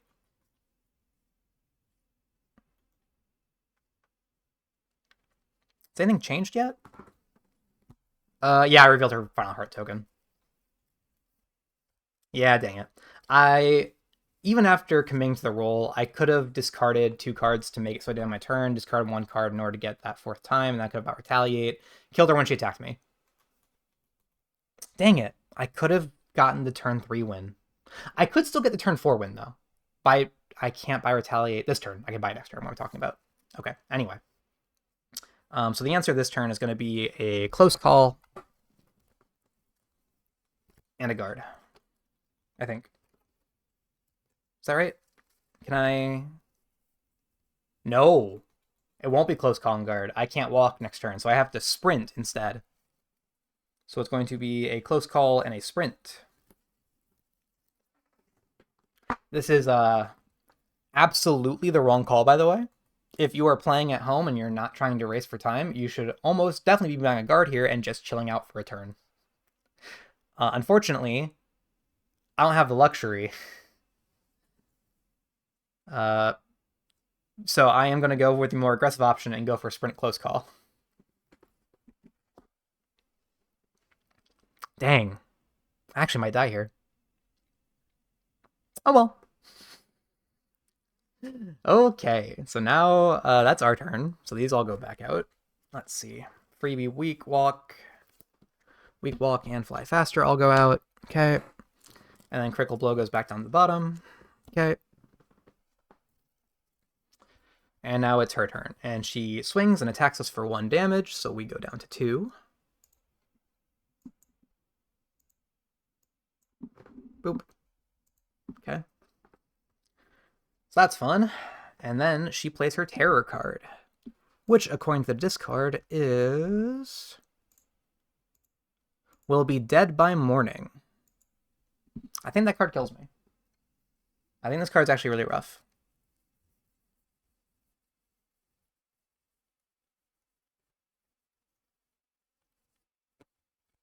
Okay. This card says choose 1. Increase Bloodlust by 1 or increase Horror by 2. Then panic all victims or panic yourself. Then she's going to target the nearest and walk toward it, which is going to be me. And then everyone with Frostbite takes a damage. Also, I forgot to move these people. It's not going to matter. They're going to die. Whatever. Never mind. This is actually completely fine. We're just going to go down to 1 HP, which we don't care about because we have to kill her. And then we're going to kill her during the Retaliate, hopefully. So this is fine, actually. Yeah. Cool. So we're going to go ahead and increase Bloodlust. That brings Horror to 5. Yeah, we'll increase Bloodlust to bring Horror to 5. And then we're going to panic all victims, I think. No, if we panic all victims... there is a 1 in 6 chance that for each of those 3 people that they'll panic to us. If we panic ourselves, we have to walk into her space, which could kill us. I'm gonna roll with it won't kill us. So I'm gonna choose to panic myself. That sounds fair. Okay, so I'm gonna pick panic myself. I'll have to increase horror by 1. Forgot to do that. Horror from 4 to 5. There we go. Okay. Cool. Panic myself. Shoot, I can't panic myself. If I panic myself... Alright, here's the problem. If I were to panic myself from this card, I won't be in her space anymore. Then she's going to target the nearest of victims or final girl. Since we're tied, she's going to pick the victims and walk up there. I then need to move 2 spaces in order to get her. Is that okay? Actually, there's a 50-50 that's better.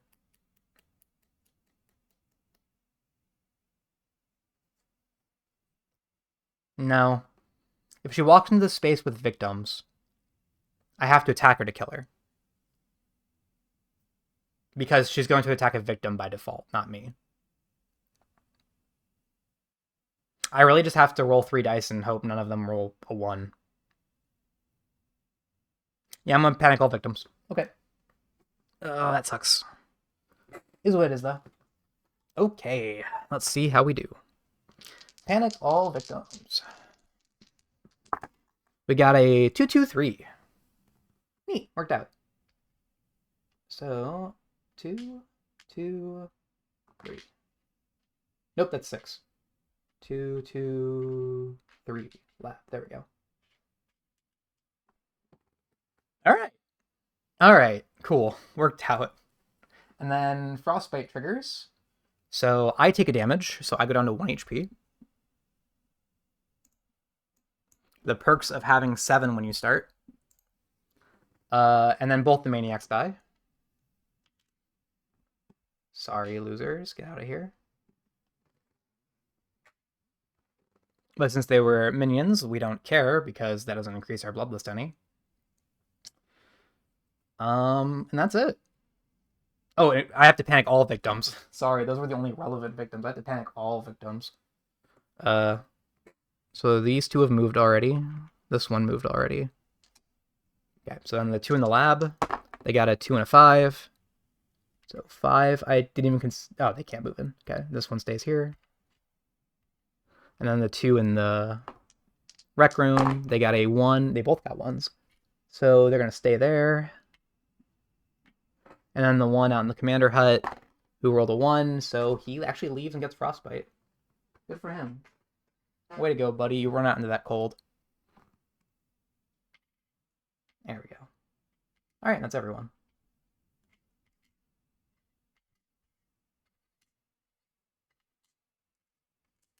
Alright. That's the end of the round. Now it goes into round 4. Okay. We have 1 HP, she has 2 HP, but we have an axe.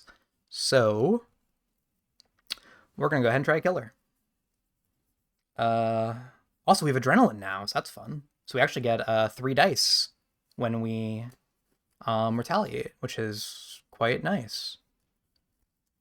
So we're just going to go ahead and do that, I think. I already have both close calls in hand, so there's literally nothing for me to buy. I'm going to, just in case absolutely everything goes wrong, I will discard sprint and focus for time. That brings me up from 6 to 8. 8 time. And then with that time, we're going to go ahead and buy a retaliate. And that leaves us with 4 more time. So we're also going to purchase Furious Strike, just in case, what, Retaliate doesn't work? Why would I buy, why would I buy Furious Strike? What does this get me? Absolutely nothing, right? If Retaliate works, she's dead. If it doesn't work, I'm dead. Nothing. This card's worthless. Never mind. We aren't going to buy that at all. We either kill her here or we lose. So instead, the proper answer is hold onto as many cards as possible. So we buy Retaliate and what else? 4. We have 4 left. 2 copies of guard, just to be safe. So we'll buy Retaliate and both copies of guard. Cool. And that brings our time down back to 6. And then she's going to use her default action and attack. To which we're going to respond by playing Retaliate. So focus goes back out. Oh, also I get my freebies from last turn. 1, 2, 3, 4, 5, 6, 7.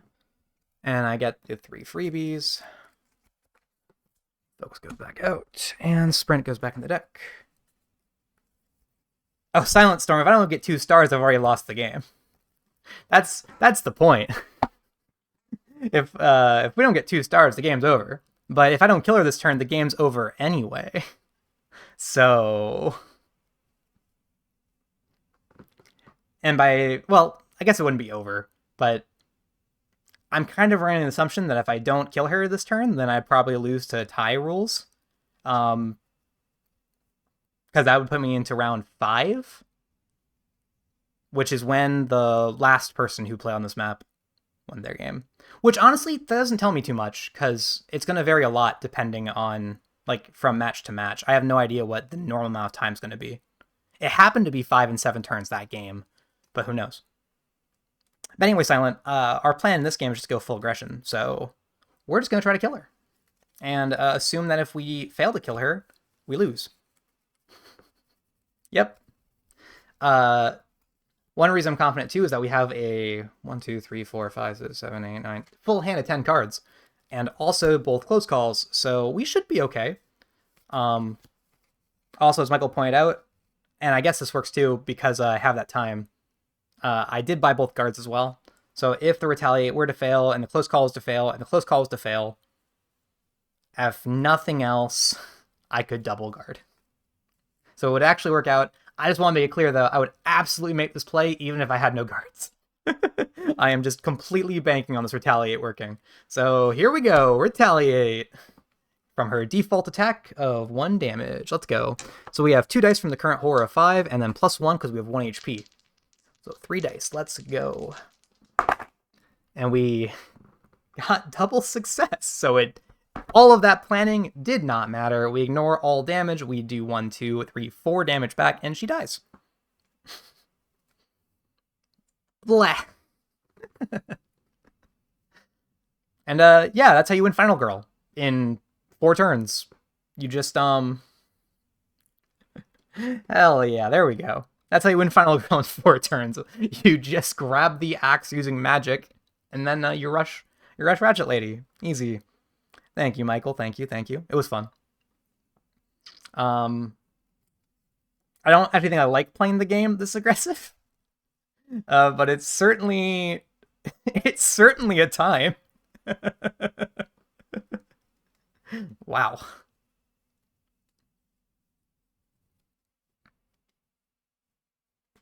Neat. All right. That was fun. All right. Let's see here. Angelus did send me 3 practice games. Maybe I'll take that 3rd one. Maybe I'll play that real quick. These are really short, so... Sure, why not? I'm gonna go ahead and play that 3rd one, because why not? And that 3rd one is... Big Bad Wolf at Wolf Asylum. Sure, we'll see if we can't go, We'll see if we can't go 2-3 tonight. Michael's on turn 4, doing a whole lot of nothing but saving victims and having Dr. Fright chase down a remote beacon on the opposite side of the map.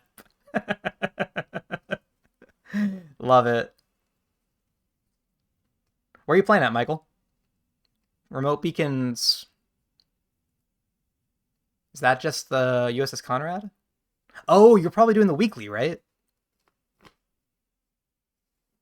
That would make sense. Conrad, yeah. I still want to play the weekly this week. I didn't once I finished the feature films because my last feature film just happened to be Conrad, and I actually don't like the map very much. So I didn't want to immediately hop into a third game with Conrad in a row. But I'll make sure to check it out in the next couple days here and give it a shot. I want to start getting into those now that I've played all the feature films and won them all twice. Oh great. But let's see here. Freebie, freebie, freebie, freebie, freebie, freebie. Yeah, I mean, I find Dr. Fright to be easy to start with, and then Conrad is, to be honest, I think Conrad's going to turn basically every killer who dies from damage into a joke. Um, it really is not too terribly difficult to trigger the self-destruct sequence. Uh, and even if that fails, there's still airlock. So like even if you don't get any sort of luck with the key card pulls.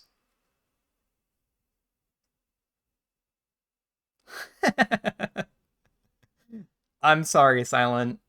I assume you mean Inky at Sacred Groves, right? Because you say you're playing through the feature films.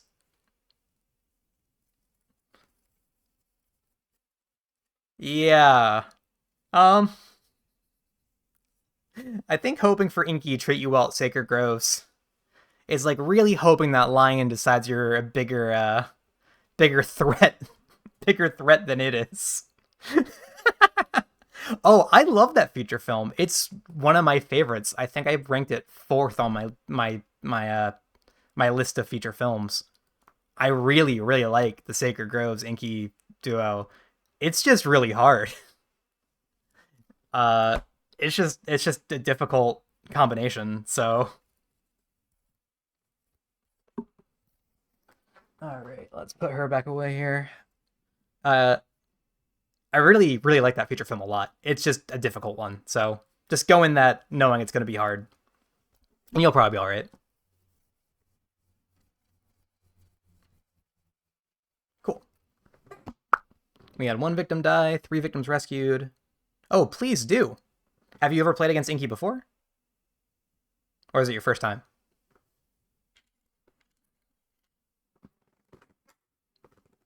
Actually, before we move on, I want to see here. Did they report? Oh, that was one of Gunplumber's games, actually. Plumber did not report near to Scotty on the actual thread. How many turns it took them to win? I hope 4 is pretty good. It felt pretty good. Anyway, just got him in the mail. That's exciting. Cool. Well, yeah, good luck. um, I would I would I'd encourage you going with an open mind about it. Everyone likes to point at that one as being like over like too hard, and it is really hard. But I think I think it's one of the more fun ones personally. But I really enjoy difficulty in my Final Girl games, so maybe I'm not the best person to judge. I think Final Girl's at its best when it's like kicking my teeth in. I didn't see it coming. Like when the Evo more suddenly swings at you twice for 3 damage a shot.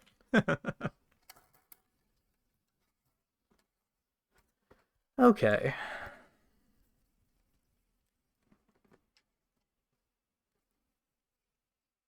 Okay, and she's the plus sign because she's a nurse. So we'll put the nurse cards back in there. There we go. And then she needs the calm cards. And we got fly faster. Okay.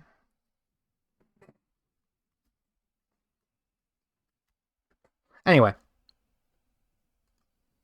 hard is still fun for you? Oh, good. Cool, you're like me then. Glad to hear it.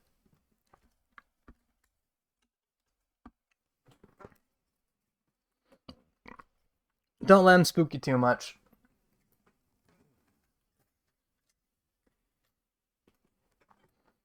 honestly, I think there's actually a really powerful strategy with that feature film with one of the characters. The problem is if you plan on winning with both characters against Inky, um, only one of the characters really feels designed to be Inky. The other one is just kind of alright.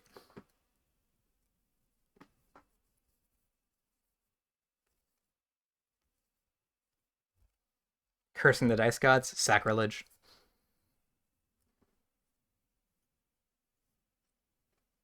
Dr. Fright just let me teleport for +1 bloodlust, so I went to the hangar with 4 victims waiting to be saved. What a good guy, that Dr. Fright. What a nice pal. What a gent.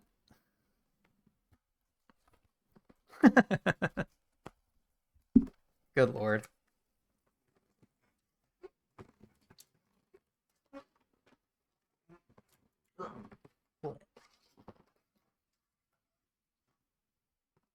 Oops.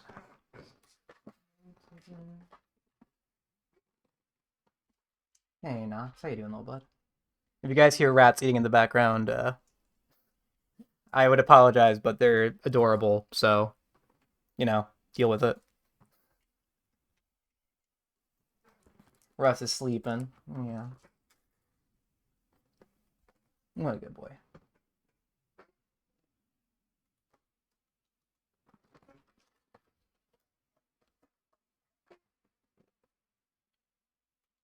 I haven't backed season 3 actually.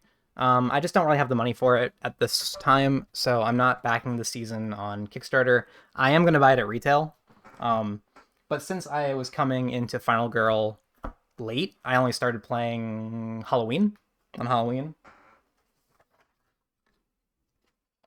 Very nice, Michael. Since I only started playing on Halloween, I've put like basically all the gift money I've gotten. Well, not all of it, but a lot of gift money I got for the holidays and my birthday went into Final Girl. So I've just bought a lot for it in the past couple months. So I don't really have the money to put into the Kickstarter, and it made more sense to buy the stuff that was currently available than to purchase more. You know what I mean? That won't get to play till October.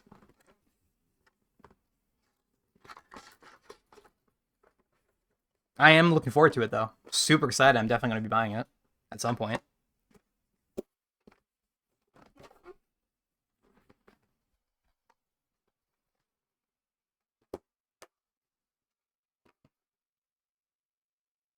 Big Bad Wolf Asylum. Okay.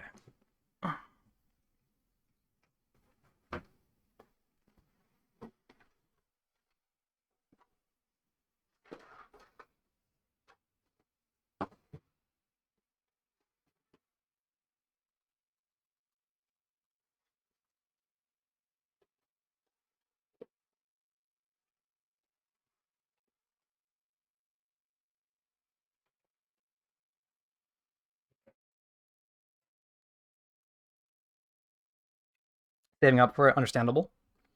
I got in right after season 2 Kickstarter, so I'm having to wait for retail as well. Nice. I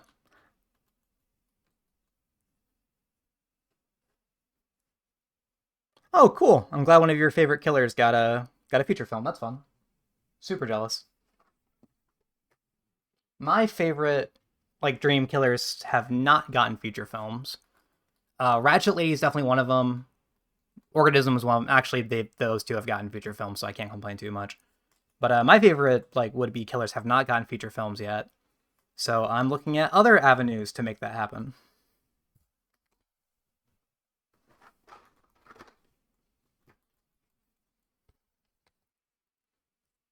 All right. Wolf Asylum. There we go.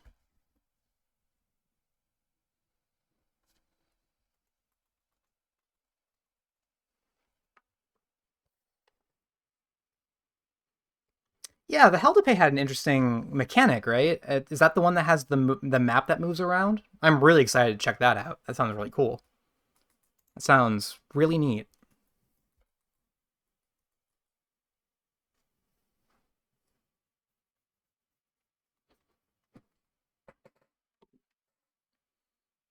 A changing board. Yeah, very cool. I think I'm most excited for easily Merrick Murders.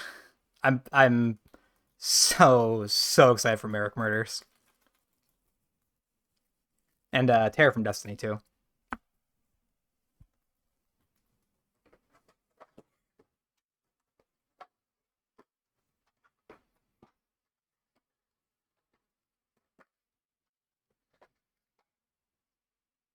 Who's afraid of the big bad wolf? The big bad wolf. The big bad wolf. All right. There we go. And his terror cards. And where'd it go? No, whatever. Boop. Tarot cards, pill effects. An affliction, I think it's called, where it gives you permanent bad effects until you pay to get rid of it. That's cool. I wasn't aware of that part. That sounds really neat. I couldn't believe how much we got for Season 3. I've gotten the Xenomorph, Jigsaw, and Graboids now. All I need is Audrey 2, Gremlins, and... Oh, I hadn't even considered Audrey 2! Holy cow! Audrey 2 would be incredible! Oh man, I'm so sad they haven't done that yet. That's gonna be so awesome. Plant Killer would be sick. I hadn't even considered that. That'd be so cool.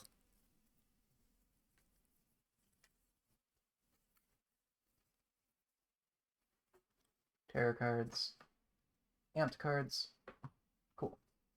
Side effect cards. Side effects, setup cards, event cards, items. Cool.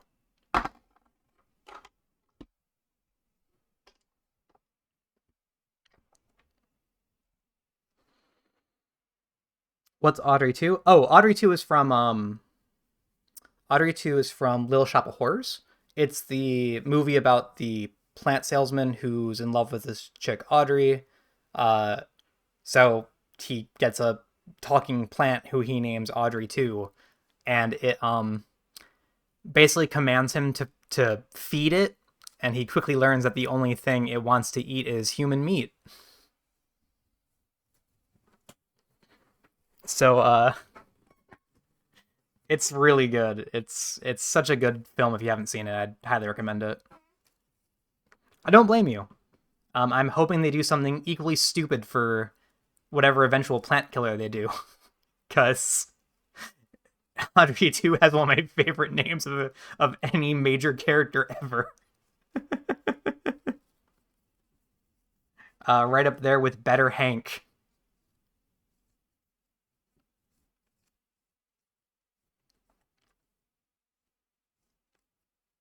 From King of the Hill, if you aren't familiar.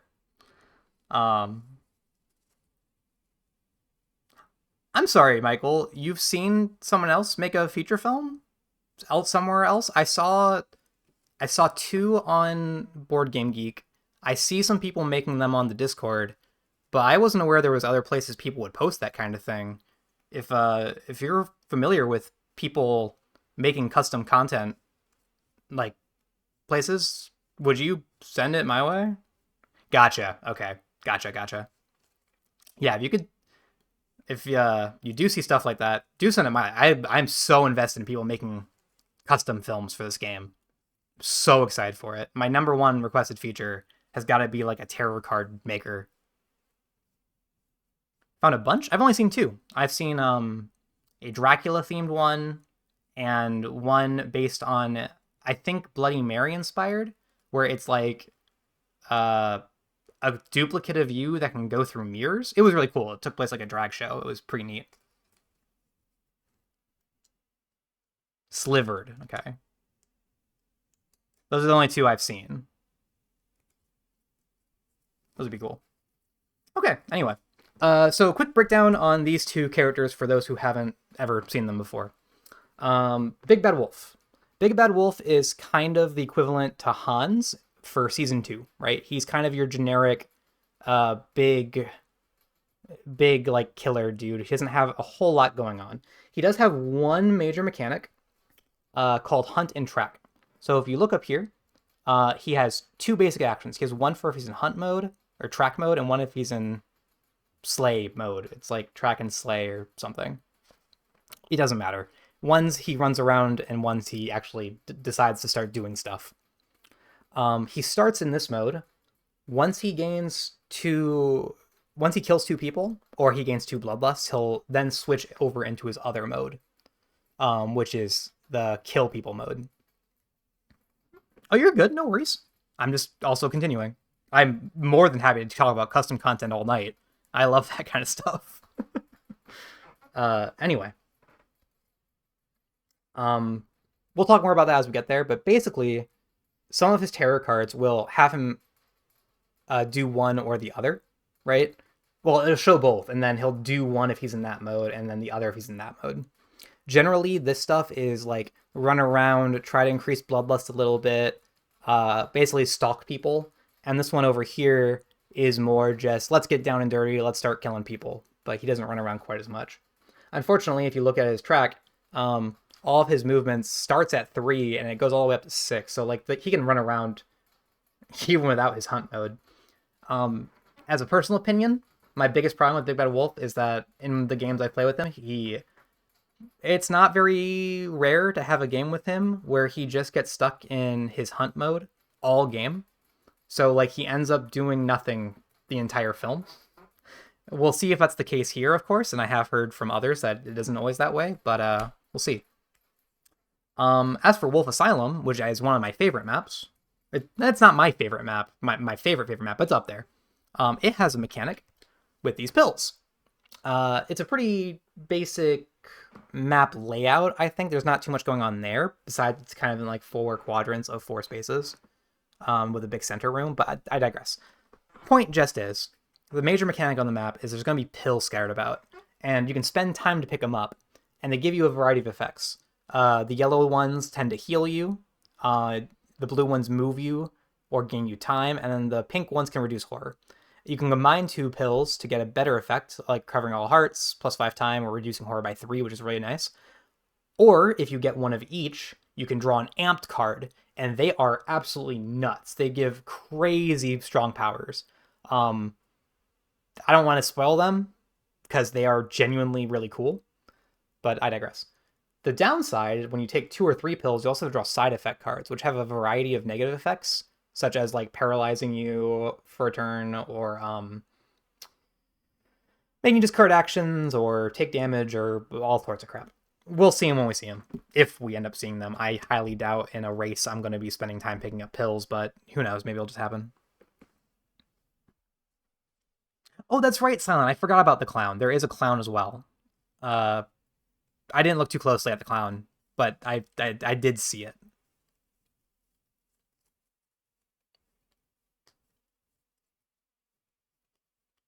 Kill him with the gurney. Nice. Just a heads up, Silent. Yeah. Oh, is that what it is, Michael? I thought the Van Ryder crew was against. I thought the Van Ryder crew was against the TTS mods even like existing. I thought they gave special permission, like the one YouTube guy, to do it, and said you can't share it with anybody or make it public.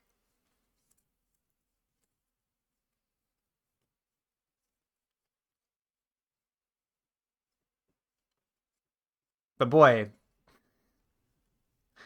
But I digress. Doesn't matter. Anywho. Back to setup. Let's see here. Yeah, they don't like it. Yeah, like I mentioned earlier in the stream, they are completely within their right to protect their IP. I do not mind that they're doing it. But it does mean that some cool stuff, like people being able to play the game online, or like it would make it easier to stream for me, right? We'd probably see a lot more video content of people if they did allow TTS mod to exist. But I understand that it would also encourage a lot of people to, play the game without buying it, and then there would be a pretty large portion of people who would just play the TTS mod and not support the game. I completely understand. I think they're completely in the right for protecting their IP. It's their choice to make. It just does have downsides that are worth acknowledging. That's all I'm trying to say. I'm not saying they're in the wrong for doing it.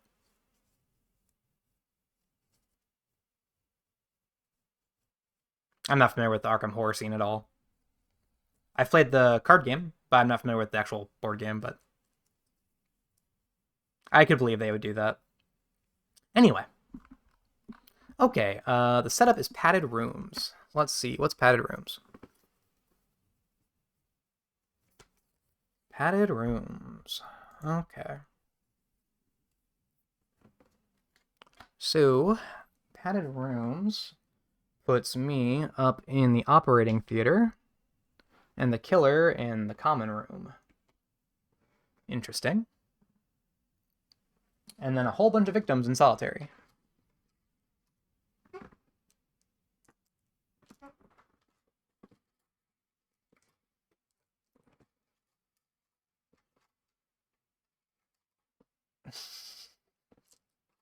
Sorry, my rats are being a little dumb. Couple of cuties. Okay. Alright, so we got one victim here. One down here. One over here. Two over here. And one here. One here. 4 of them in the solitary. That's the big one. 3, 4.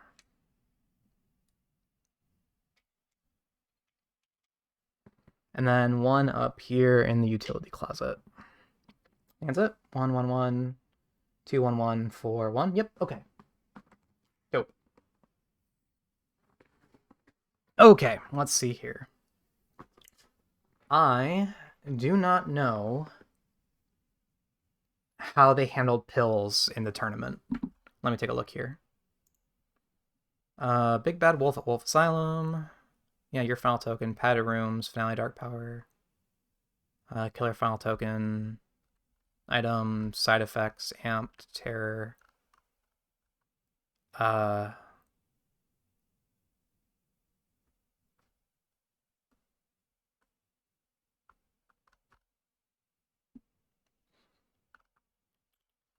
Amped is listed here. So the amped cards, at least in the thread that I got linked to, are always in the same order for both players. But the pills, Angelus doesn't have listed, so I have to imagine they randomize them themselves. So I'm going to go ahead and do that.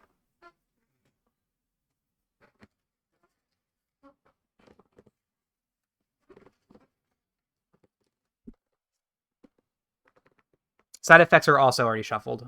Angelus does have them listed here as well, in the same order for both players. So the only thing I have to worry about are the pills.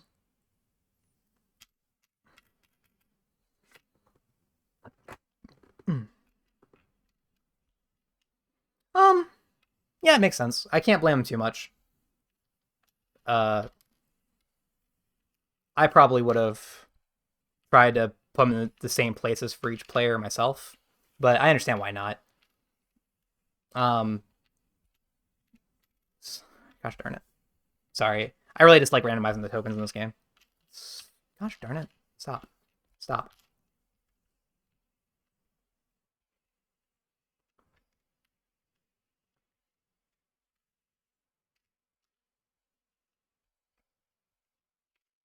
Nope. Nope.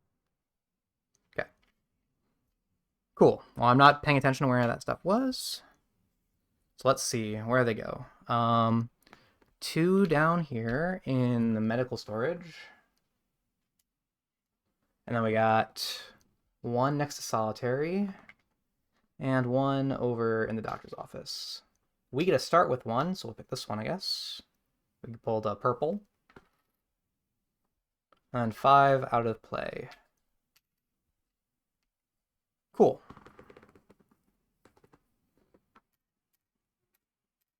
Alright. Alright.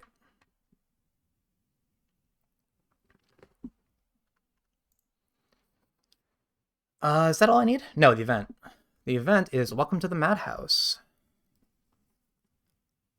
You know, I kind of forgot that the Maniacs were attached to Ratchet Lady. Not so much they were attached to Ratchet Lady. It's weird playing at Wolf Asylum without Maniacs. I was just so used to it. From the Madhouse. The card reads, the situation is out of control. Place a skull token in the common room. When you or an enemy enters that space, you or it is dealt damage. When you or an enemy. Interesting, so not the patients. I guess it's because the patients are causing the problem, I guess. Is the idea. Interesting. Unfortunately, Wolf's already there, so I don't think that's ever going to come up. Oh well, that's fine. It does mean I probably shouldn't chase Wolf there. Where's cards go? He just had one. Where'd I put it? There it is. There we go. So his default action while he's in this mode is to move toward nearest. So we want to get him to move toward us. We want to rescue a victim, which we can do immediately by moving 2 spots. Okay. Okay, moving into it. Let's see here. We are in the operating theater. Oh, items. That's why I don't have a plan. Yeah, I don't know what items are out. So in the doctor's office, we have mysterious pills. So in docs, we got mysterious pills. Mysterious pills, basically when you get the card, you get 2 of those pills. So we might be able to grab that to get amped. In the utility closet are more pills. Okay. More pills in the utility closet. So this space has pills, and this space has pills. And then Patient Gown. I've never seen that card before. Patient Gown. It just says, I hate myself. That is, well, that's depressing. I guess that's the final girl talking when they put it on. You may ignore any movement penalties from special rules. If you take damage from an attack, movement penalties from special rules. If you take damage from an attack, you may discard this card to kill a victim in your space instead.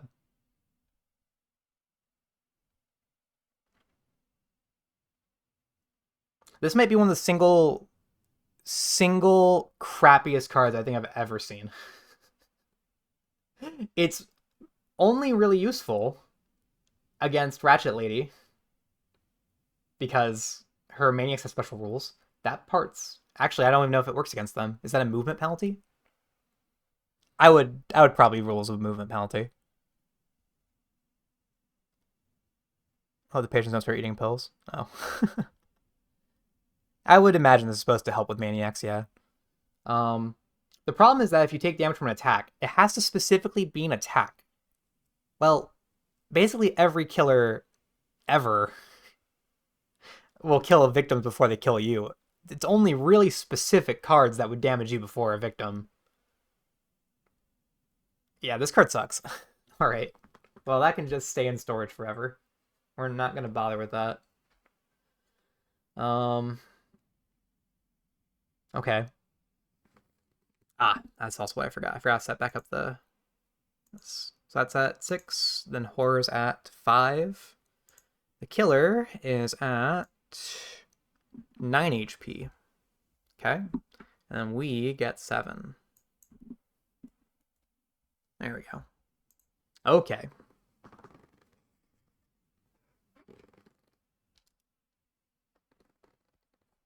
All right, let's hop on into it.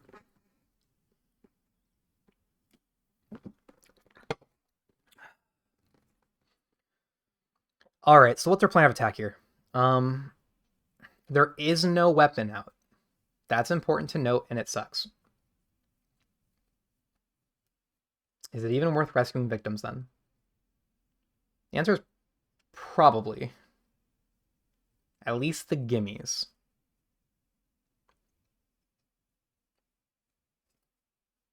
Because...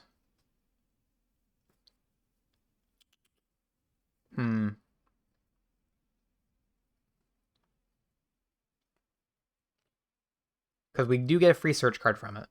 That's the thing. Wolf does have Come Closer, My Pretty, which I hate. I think it's the one that targets the final girl and does 3 attacks, but yeah, pretty niche item. Wow, that's a killer of a card. Wow.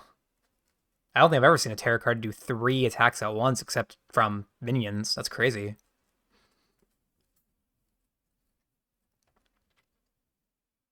I actually don't know what to do here, really. The answer is an amped card, I think, from grabbing mysterious pills in the doctor's office. The problem is that it's going to send the wolf away from us, and we don't really want that. We want the wolf coming our way.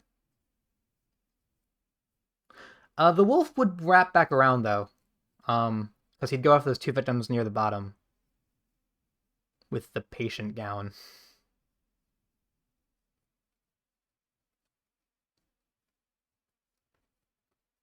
Okay.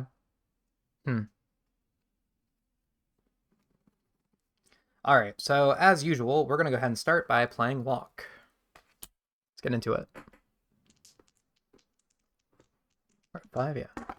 We got 1 success and 2 cards to for a success, a 3 and a 6. If I'm being honest, I do want to move a lot, like more than usual, but do I want to move a lot right now? It's kind of my question. I'm not convinced the answer is yes. Wolf's going to target nearest and come at him. Okay.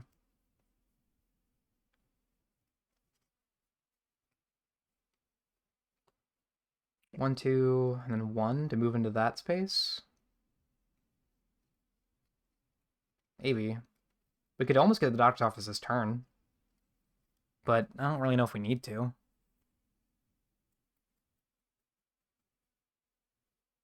Sure, why not? We'll discard a short rest and a focus, or a short rest and a weak attack, to move 2 spaces. So 1, 2. We'll drag them along. We lose a time. Go to 5. Okay. And drag that patient with us, and then we're going to go play the other Walk. We got a success and a discard 2 cards to move 2 if we want to. Do we want to? That's the question.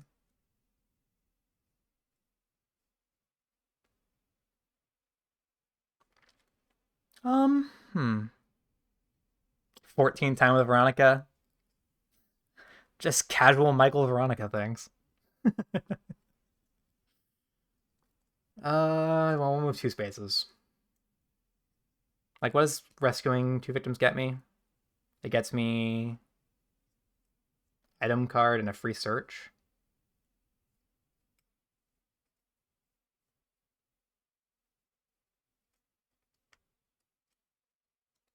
That might be worth it.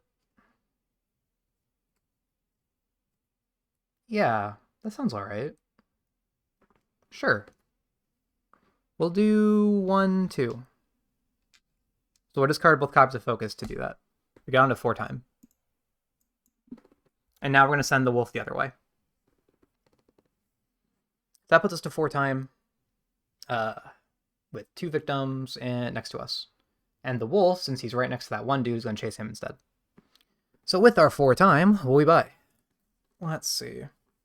I don't think we need to move next turn. So that could probably wait.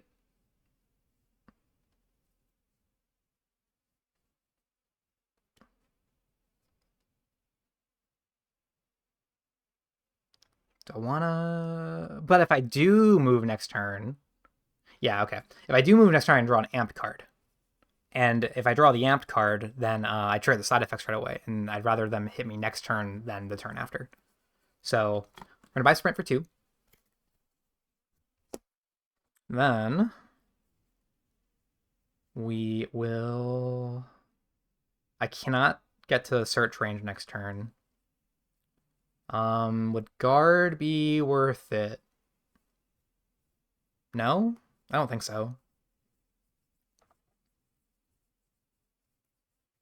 2 close calls? Sure. I think we're also going to grab both close calls. Suspend 4 time. We go back up to 6. Also, it's round 1. There we go. All right. We'll go with that. So we have 2 close calls and a sprint. Cool. So the goal would be next turn, we sprint out the door with these victims. See where we go from there. Now it's Wolf's turn. Big Bad Wolf's turn says he targets nearest victim or final girl. There is 1 legal target for him. So he's going to go there. Boop. He just walks on in. All right. And then terror time. He's playing the Claws That Scratch. Okay, getting more HP.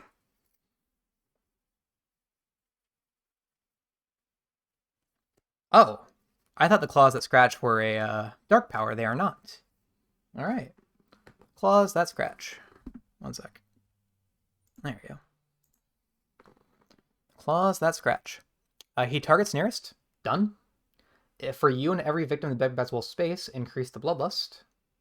Okay. Which also increases our horror by 1. 2, 6. Okay. And then that's it. Because he's in hunt mode. So he's just done. Easy. Him in hunt mode's really bad. Alright. Good for you, Wolf. You sure did stay in the same space and gain a Bloodlust, which you could have gotten by just killing that guy. But thanks for doing nothing. It's appreciated. Alright, on to round 2. We're going to go ahead and play Sprint. We got a whole lot of nothing, a 1 and a 3. Alright. Sprint's downsides are we have to end the turn immediately if we move the 1 space, and we lose 2 time. It's so much worse than walk. I actually really do kind of want that move 2 spaces this turn.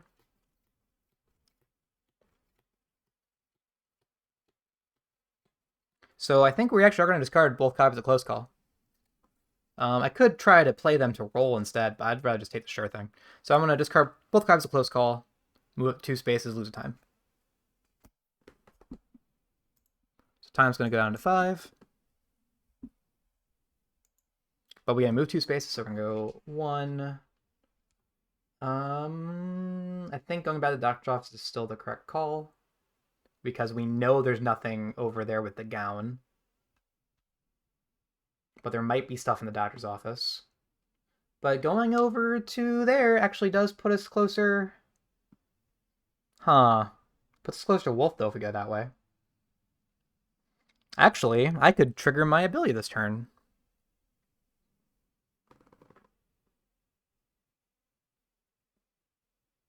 Did I? Did I move 2 spaces already? No, I've only moved 1 space. Because I was here, right? Pretty sure I was there. I was here. I got 1, 2. Then I... 1? Shoot, where was I? Dang it. Any of you guys watching, do you happen to remember which space I was on? Unfortunately, I have forgotten. Curse my short-term memory. I was debating which way to go, but why was I debating which way to go? I'd imagine I was because I had another space left, but 1, 2, 3, 4.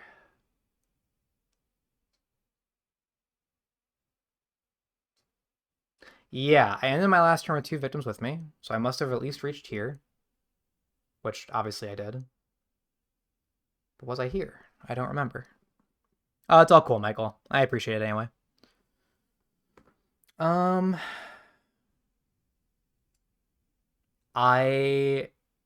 did move 4 spaces last turn. Because I only had the 4 time. And for that to be the case, I would have had to have either played the focuses, which I did not, or discarded them, but I would have had more time.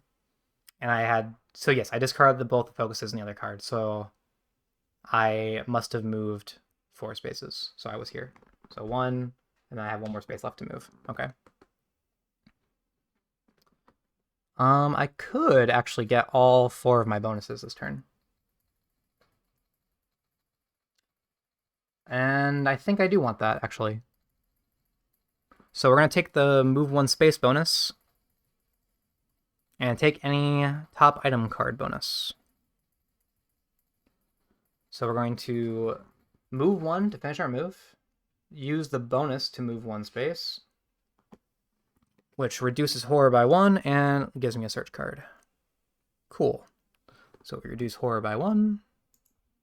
So this goes down to 5, which is quite nice. Then we get a search card, which is free and quite nice. There we go. And then taking a top item card. And since there are absolutely no good ones in play, the answer is going to be Mysterious Pills. From the...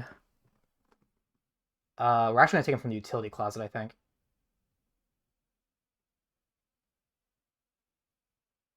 Just in case we want to go up that way later. It's 1, 2, 3, 4 spaces away versus 1, 2, 3, 4, 5 spaces away. So yeah, we're going to take them from the utility closet. Dope. So we're going to grab Mysterious Pills from the utility closet.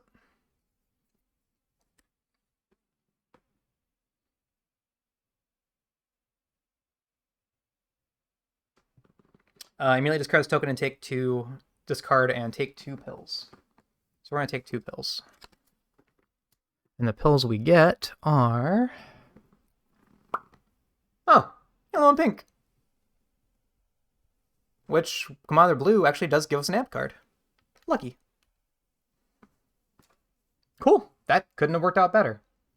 Only problem is I might lose the search card, but honestly, there are worse fates, so I'm not that worried about it. That also means we get to turn Jeanette over, which, for those of you who don't remember, means I now have 3 hands instead of 2. And if I ever use an item that uses tracking markers, I get 2 bonus tracking markers.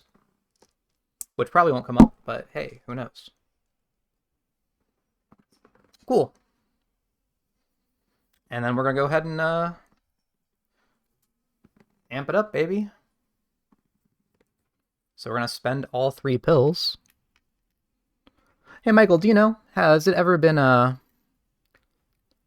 said whether or not the spent pills are like returned to the general pool? I haven't been playing that they have been, but I've definitely had situations where more than 10 pills would enter play. So I'm wondering if, like, when you spend them, do those 3 go back in, or are they just out of the game and you can only ever have 10 pills, period? I'm sorry, Michael, discard pile doesn't actually tell me anything.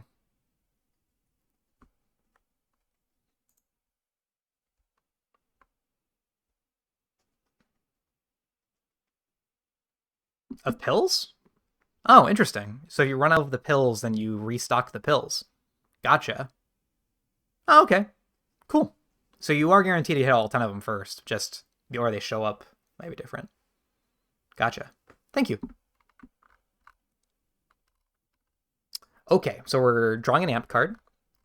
And the amped card we get is Rabid Fury. That's an incredibly powerful one. Rabid Fury. Thank you, Michael. I appreciate it. I think I understand now. Rabid Fury, for those of you who don't know at home, says that Fury Strike is now a 0-cost card, which is obviously just incredible. So going forward, our Fury Strikes are free.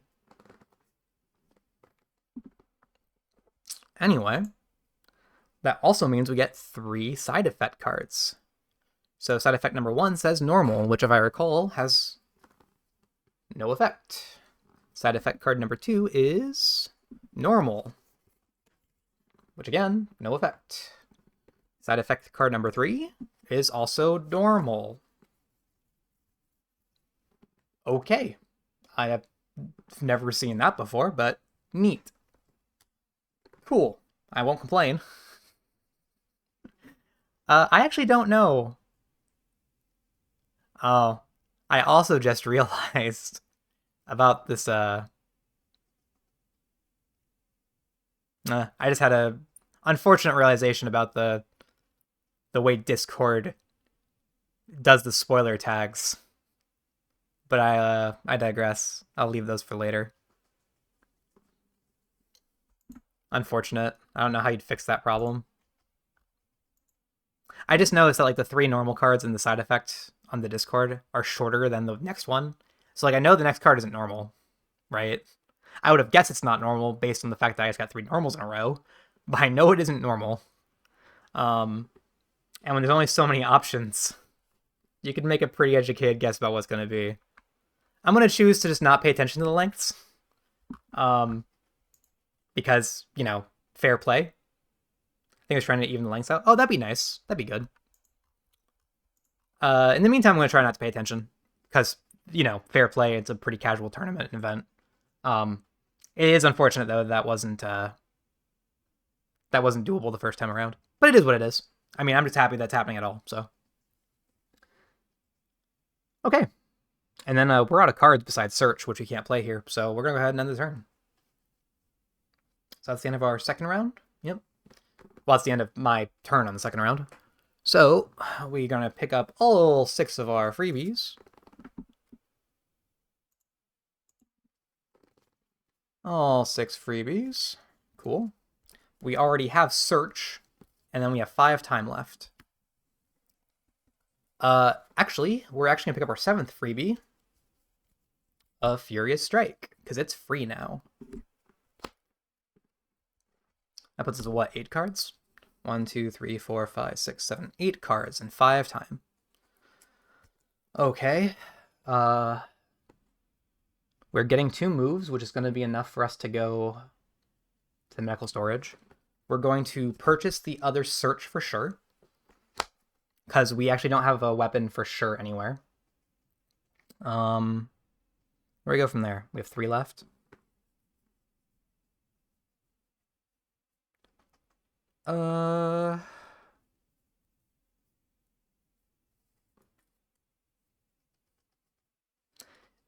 If I were to buy Sprint, I could instead go to the doctor's office instead of the medical storage. Because, man, that patient gown is worthless. And at least pills do something.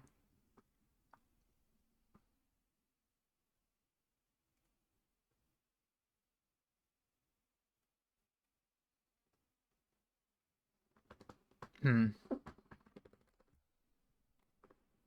least please spam me the final health tokens. That'd be nice. That's probably the important one.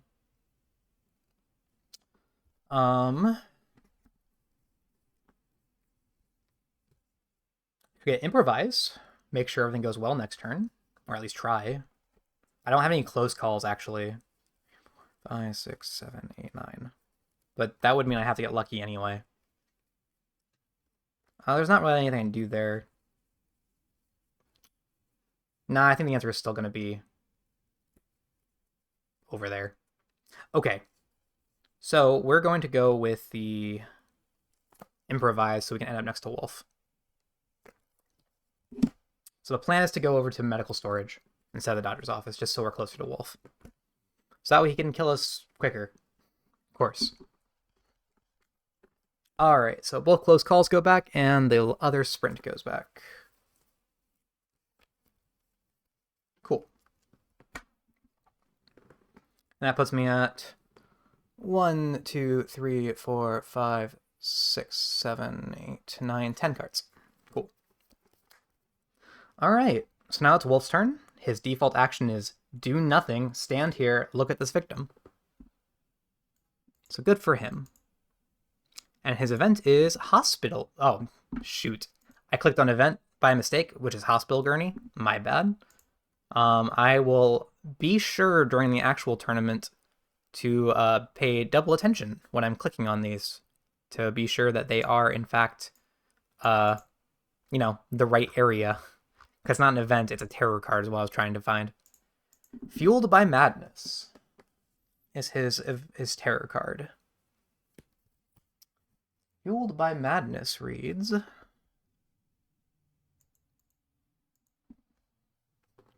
Fueled by Madness reads, increase horror by 1.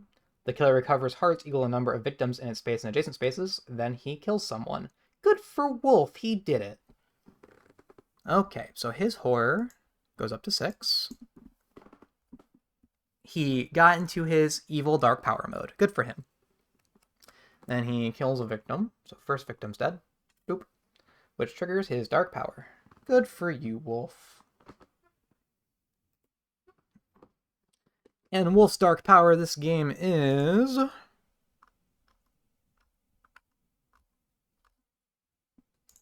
Sixth Sense. What is Sixth Sense?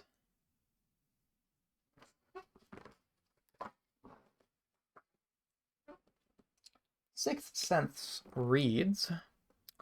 He's now in kill mode. The big bad wolf ignores damage effects from reaction cards such as Retaliate. That actually makes our weapon much less useful. So now I'm kind of wondering if it's even worth grabbing. Probably still is. Alright, so now what he does going forward is his default action switches to just attack in his space, and then play a terror card. And he ignores damage effects from reaction cards. So, getting into it, we're going to go ahead and play Improvise. Play Improvise.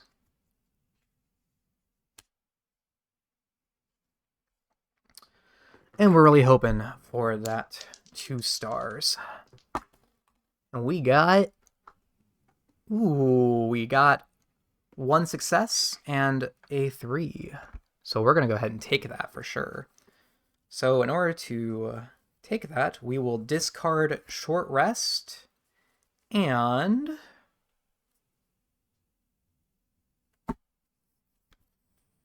Focus, I think. Yeah, we're going to discard Short Rest and Focus. To make it so the rest of the turn, all of our 3s and 4s are correct. They're just free now. And then we're going to walk. Walk. We got a 1 star, so we lose a time. So we go to 5. That's already right. And move a space. And then we're going to play walk. Walk.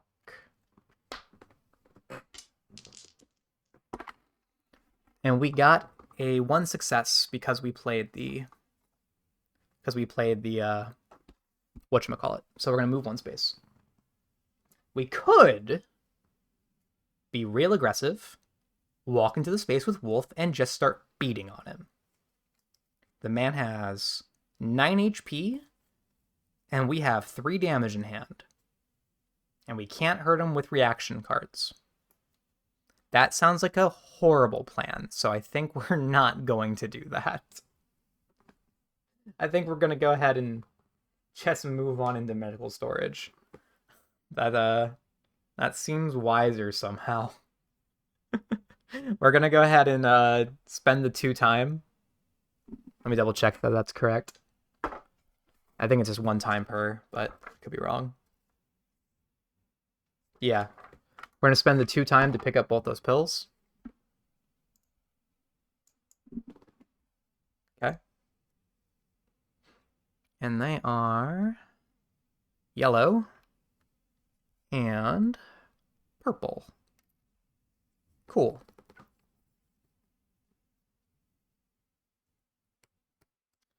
All right. So next we are going to play Search.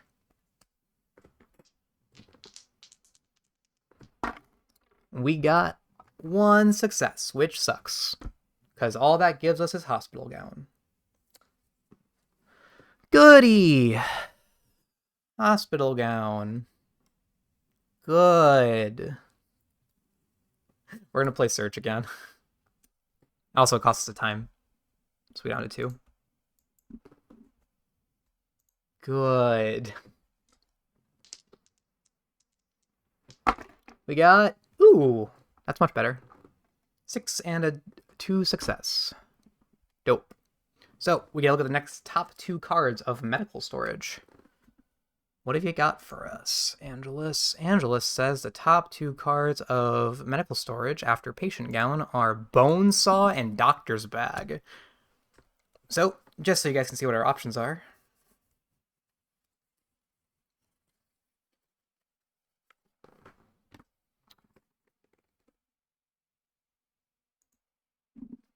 Bone Saw is a one-hand... Bone Saw is so good. Bone Saw is a one-hand bonus 2 damage. It's basically an axe with a downside, but it costs 1 less hand. It is much worse than axe because it does have that downside. Even you'd much rather just have, that. And then Medical Bag, you can spend it to recover hearts. Actually, that works pretty well with our Jeanette's ability. But I'm going to take Bone Saw for sure, just to have it. And then Doctor's Bag we're going to put back on top of the deck. We might spend the time to grab it. That might be a thing we choose to do. Actually, we have a yellow and a blue. Oh shoot, is this turn 3? This is turn 3, right? Yeah. With the yellow and blue, we can recover all hearts anyway. It's probably not worth the time to grab them. So we're going to take Bone Saw. Boop. Cool. And we have 2 time left. So we are going to... We could play the focus, and I think we should. It will cost us time, but we currently have a distraction working. Not distraction, whatever it's called. Improvise effect running.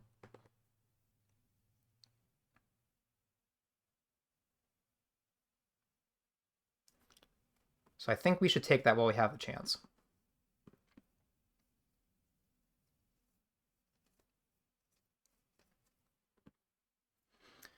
Let's see. If we were to not play focus, what are our options? We would eventually go down to 1 dice very quickly. We could discard it and purchase distraction instead.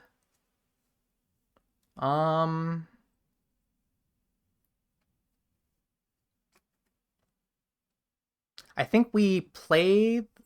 Well, if we play it, though, and we get double failure, we get no time. And then we're just screwed. What? I think the answer is discard weak attack to go to 3 time. And then...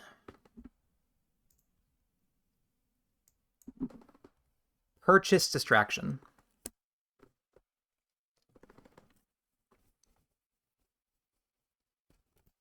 We just purchase distraction and see what happens during the Bad Wolf's turn. Okay, and that's going to be it. Cool. So, moving on. All of the freebies go back. Actually, Fury Strike's a freebie too. Should I discard it? I don't plan on attacking next turn. So yes, the answer is yes. I'm going to also discard Furious Strike. For 1 time. And that lets me purchase a close call.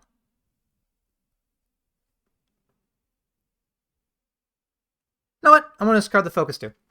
And get 2 close calls. I'm not going to do anything next turn. I'm going to take a 0 turn.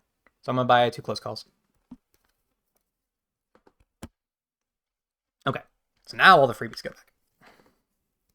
So weak attack, Furious Strike, weak attack, walk, focus, and short rest are all freebies. And then 2 searches and an improvise go back.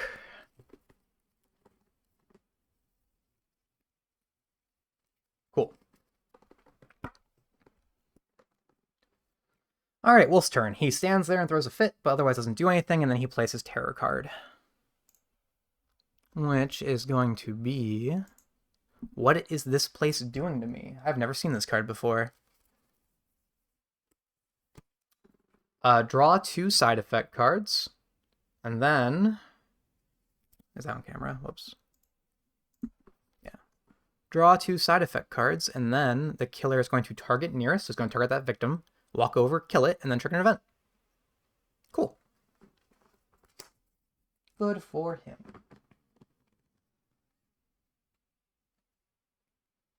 So both side effect cards. So the first side effect card is Panic Attack. What does Panic Attack do? Panic Attack reads, discard 2 terror cards. Do not draw any more side effect cards. Okay. That's fine. So we're going to go ahead and discard 2 terror cards. For those of you keeping track at home, this is his 3rd terror card, and we just discarded his Mire Dark Power, What Big Teeth You Have, and his Mire Dark Power, What Big Eyes You Have. So those 2 are now gone, which is unfortunate because those would have been gimme turns. Those would have been completely free, but it is what it is. Then we stop drawing side effect cards. Okay. Then what? Then he targets nearest. Targeting nearest is going to be this victim. And we play an event which we know is Hospital Gurney because I accidentally cheated. So Hospital Gurney. What's Hospital Gurney do?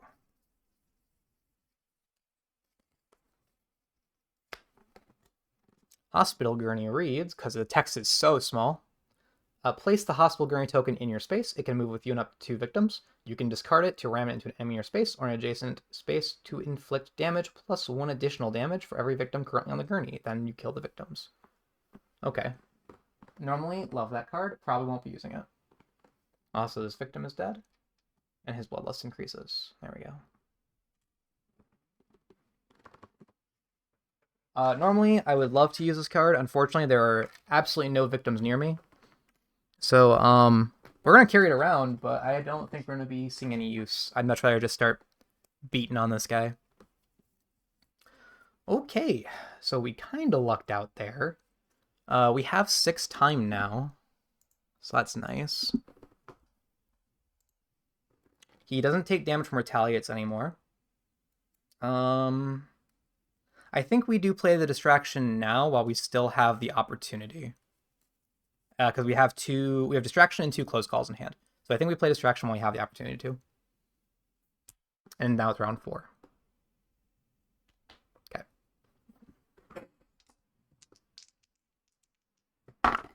And we got nothing. We got a 2 and a 3.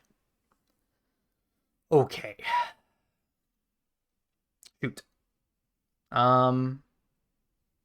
Yeah, I think we discard both Kai as a close call to bring us up to the single success to reduce horror by 1 and gain a time. So we go to 7 time and 5 horror. 5 horror, 7 time.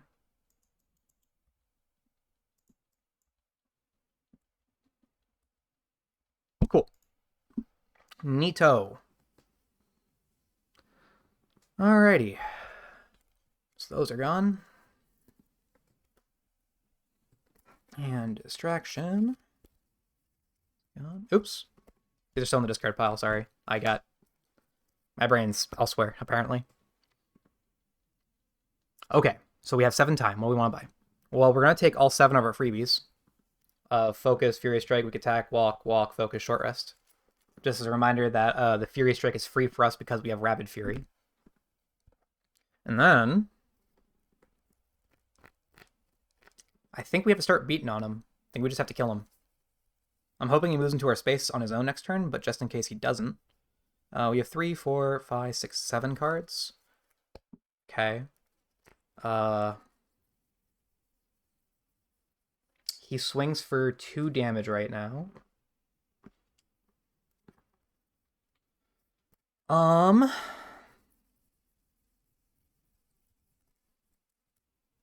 Shoot, is it worth buying Critical Blow? And just hoping it doesn't kill us? Yes. The answer is yes. So we're gonna buy Critical Blow and lose a time. Just waste it. Throw it away. We don't need it. In the hopes of killing him on our turn. We're just gonna hope that we can tank it because we have 7 HP. We can discard the yellow and the blue to recover all hearts anyway. So, yeah, we're gonna roll with that. Here we go. Terror time again. Jaws that bite. What's that do? I thought it was a Mire Dark power, but apparently not. The Jaws that bite.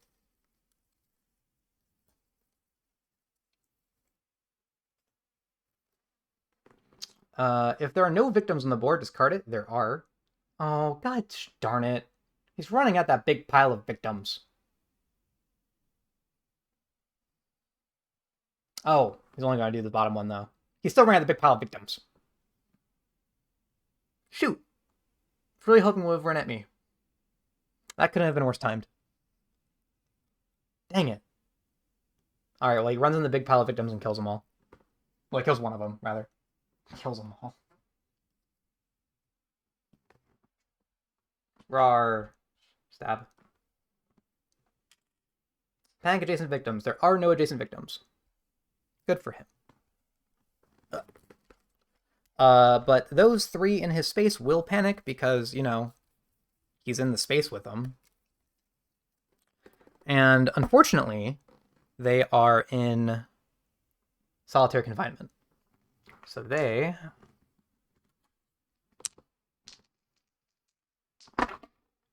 will probably stay there. They have rolled a 1, 2, and 3. Oh yeah, they sure are staying there. Actually, this could be really good for us. The fact that they're stuck there now means that Wolf is also stuck there. The problem is that next turn he's going to gain 2 terror, horror, whatever. So that's going to put him up to 7, which means we're going to get 1 whole die. And that sucks. Alright, we're going into round 5.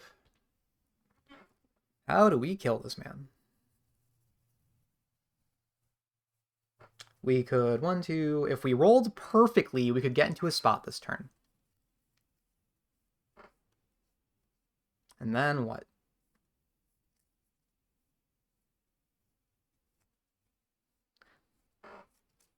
Could start swinging with the bone saw and try to kill him. That sounds fair. Why don't we see what happens, then we try to do that. So I currently have 6 time. We're going to play Walk. Because we'd really like to kill this man. Ooh, baby, a big fat 0. Okay, we can't get there this turn.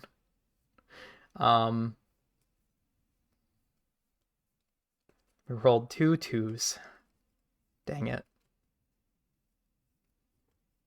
Okay.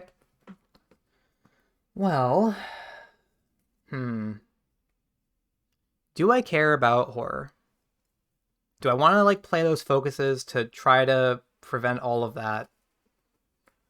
Because he's gonna go up to 7. If I play one card, if I play one focus, he'll go down to 4, 5, 6. He'll go up to 6, plus whatever his terror card does. Or I could leave it at 5. He's getting full value of that too, if I do it that way. He's getting full value either way. So I think I have to play the focuses. Okay, so I have to play the focuses this turn. So those are gonna get played.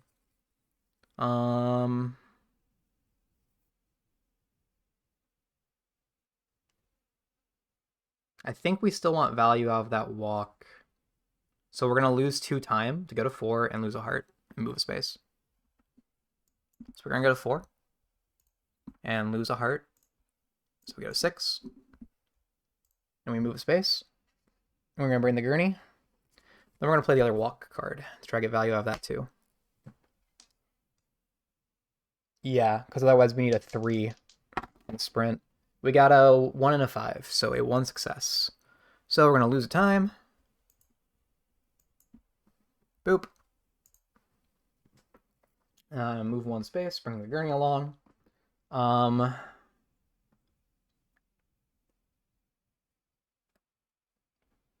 This actually might work out well. If we were to get obscenely lucky and his terror card not kill anyone in his space somehow. That's not gonna happen. If he only kills one of those people, we could get full value of Gurney. What am I talking about? It's not gonna happen. It doesn't matter. We're just gonna roll with it. Anyway.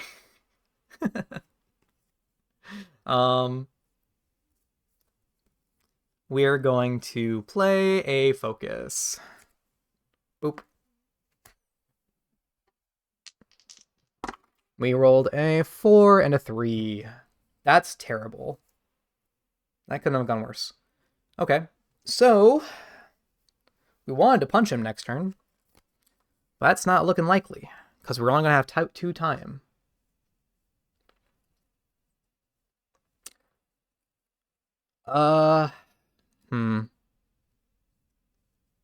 Shoot. Sure. We'll discard.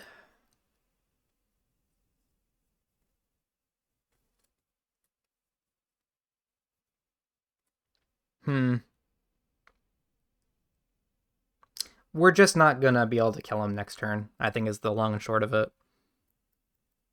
He's gonna go up to... If we go down to 4 terror, he then goes up to 6 terror. Bonesaw increases our horror, so that's gonna put us to 7, which is 1 die territory. Which isn't good enough. If this was an axe, it'd be much better. But it's not an axe, so I don't really get a say there. He only has 9 HP. Critical Blow does 3, 4, 5 damage. Fury Strike removes a horror and does 2, 3, 4 damage. Actually, that's enough to kill him right there. What am I talking about? We just have to roll perfectly. And of course we're going to roll perfectly. I mean, what else is there to do? So we're gonna... We'll go ahead and discard... We'll discard Short Rest and Focus. Easy. And that brings us down to 4 horror. And 2 time. Good. 3, 4, 5. I'm really just banking on getting perfect rolls here, though. There's no way that's gonna happen. Because I only have 2 time. Like, that's not gonna... That ain't gonna flow. I might be able to do 1, possibly 2 damage with Gurney. So that will bring him down to 8. I'm going to assume 8 HP. So I have to do 4 damage from action cards themselves. So I would need a perfect critical blow, or half a critical blow and a Fury Strike, or a perfect critical blow and a weak attack. None of that sounds likely. Also, welcome everyone on the stream who just joined us. We are nearing the end of our game against Wolf, I'm thinking. Oh boy, how do I do this? Our best weapon is Bonesaw. That's our best option to kill this man. Oh boy. I think maybe we discard Fury Strike and weak attack for time? Like, there is a small, infinitely small chance we kill him next turn. I don't foresee that happening, though, because we only have 2 time.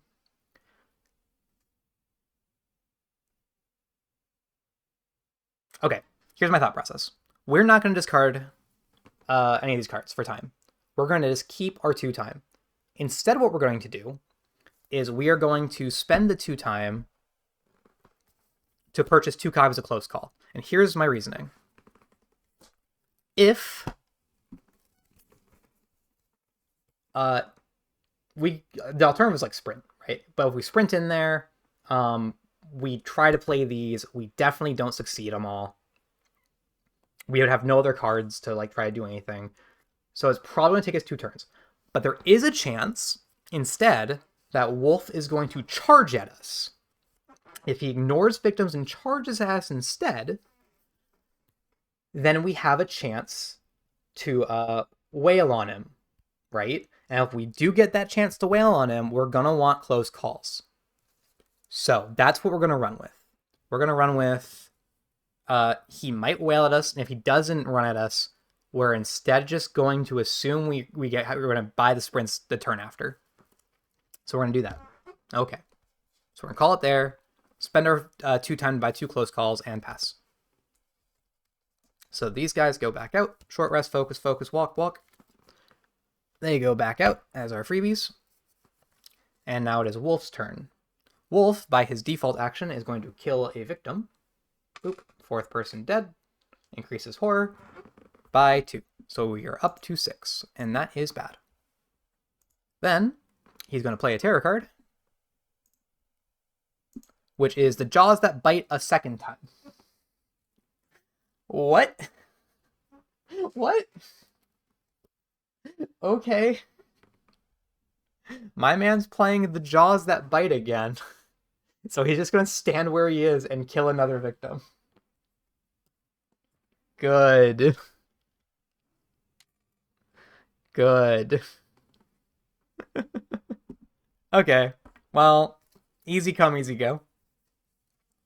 That's going to be the end of his turn, end of the round. It's now round 6. What do we want to do?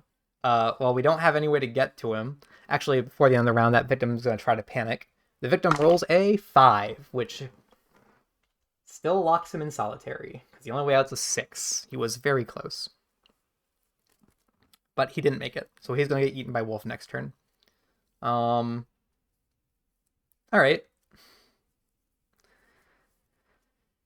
We have 6 time. We are going to get all of our freebies back, which are 1, 2, 3, 4, 5 cards. It's 2 copies of focus, 2 walks, and a short rest. Do we want any of those? Also, we have 6 time again. He might come attack us this turn, so we probably want to grab those guards. He's more likely going to kill that victim than the next one, which puts him 2 spaces away from us both ways. So we want... What? We have 5 cards in hand, 6 time to spend. I think we're going to take... Oh, well, I should probably choose to spend stuff on first. He's at 6 for... We're going to increase it by 2 during our turn. We probably want at least 1 copy of Distraction. Sounds right. No, we have 2 copies of Focus, though. We don't need Distraction. So instead, we're going to buy 2 copies of Guard. I'd really like an Improvise. Could I get Improvise? If I discard a Close Call. I don't think I want to do that, though.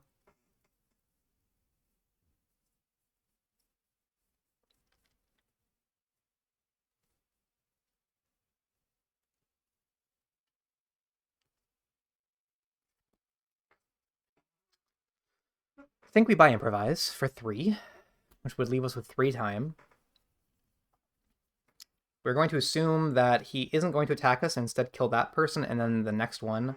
He currently swings at us for 3 damage, so he'd have to get a triple attack to kill us, which Michael did say exists, but I'm not sure I believe him.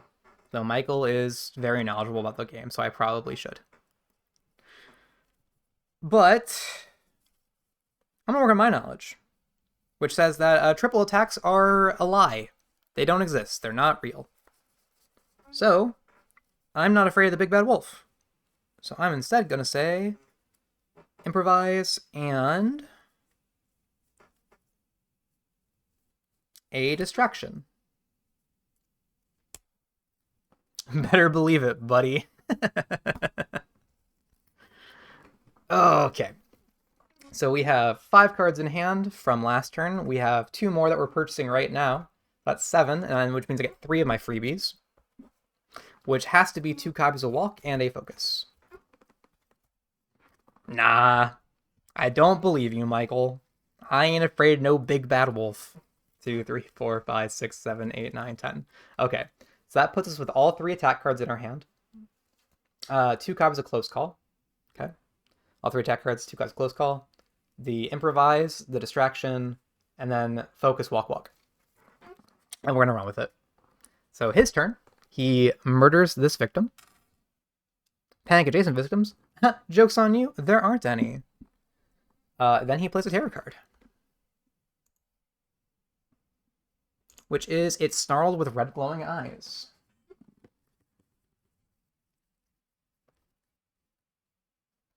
It's snarled with red glowing eyes. Okay. If there are no victims on the board, there are 2. Otherwise, target nearest, move at them, and attack. So he's going to prioritize that victim, move at them, and attack them. Okay, seems pretty standard. So, blah, blah. And then he attacks, so he kills it. Which puts his Bloodlust up 1 and moves our Horror up to 7. Okay. Okay, now for the easy part. Now the part where we win the game. Going into round 7.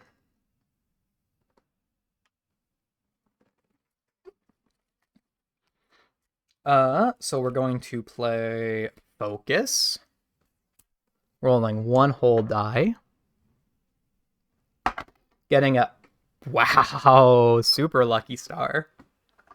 Nice, I don't even have to discard anything. So we got into 5 time and 6 horror.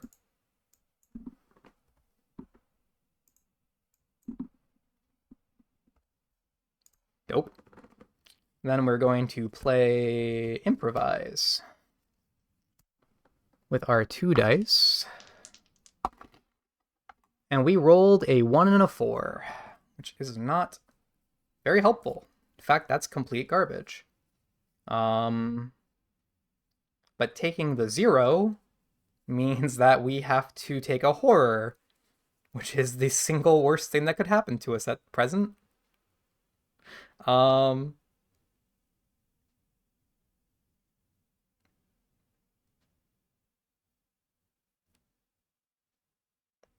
shit.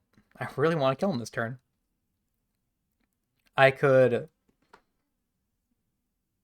discard a walk, but then I need a double success on one of them. And that would suck. I could close call and just really hope I roll better. Sure. This can't go wrong. We'll play close call and spend 2 time and just re-roll them. And just hope we do better. We got, 1 success and a discard 2. So we're actually going to take that.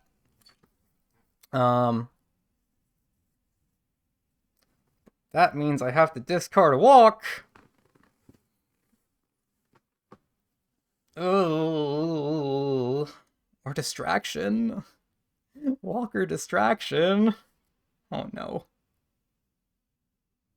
So we're going to discard close call. And we're going to discard distraction. What am I doing? This is so dumb. All right, here we go. We're going to walk now. We got a... Wow. Double success. So we're going to lose a time and move 2 spaces.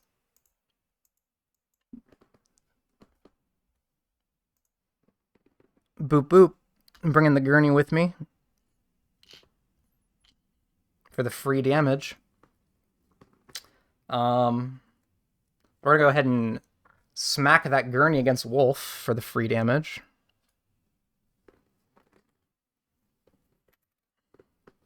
So he goes down to 8 HP. Okay. And then we're gonna try to kill him. Let's go.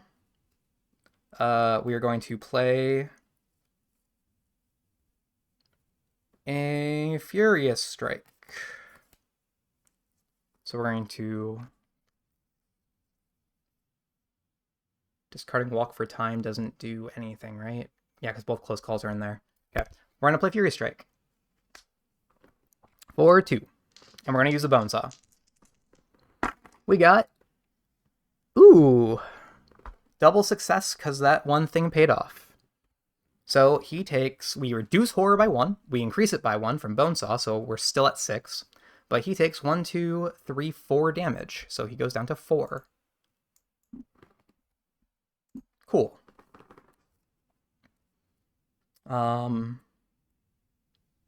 Actually, we kill him if we play Critical Blow. It doesn't matter what happens. As long as he doesn't have a thing, of course.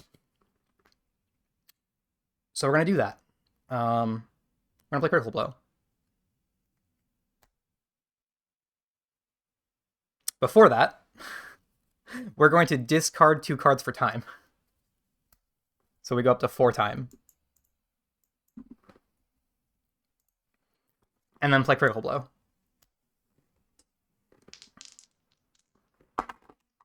And we got a whole 1, baby.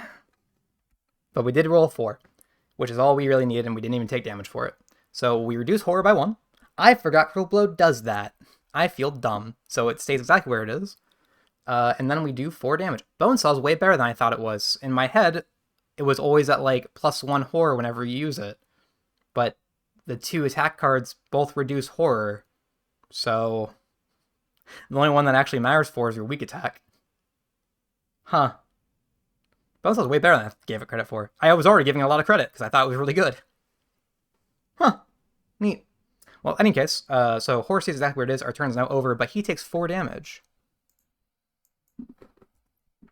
And drum roll, ladies and gentlemen, his final heart token is a 0. So he's dead on turn 7. Hey, we did it. Let's go. That worked out really well. I think 7's actually pretty good, all things considered. I don't know if we could have done that faster because there were no weapons available at the start. You start on the opposite side of the map from the Bonesaw. So I'm not sure if you could do better. Let's see. Claws that scratch and fueled by madness both cause him to... Claws that scratch increases bloodless by 1. And then fueled by madness causes him to attack somebody. So he almost certainly... I think no matter what you do...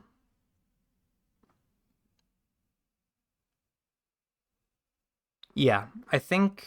Thank you, Michael. I think... Nice! Good stuff. I think if you were playing this specific order of events, no matter what, he enters kill mode on turn 2.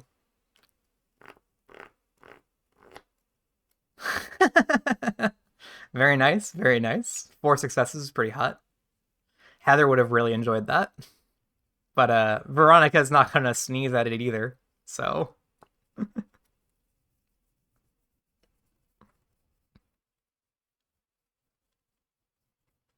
I wonder how this game went for the people who played it. I'm a little annoyed that I actually don't have their numbers to compare to. I'm pretty sad about it. Michael, you played in the tourney, right? Do you know, were those numbers recorded publicly anywhere? I only knew the finale because I saw people talking about it. Do you happen to know, did Subangelis post them anywhere? I'm just curious how 7 stacked up as far as turns were concerned.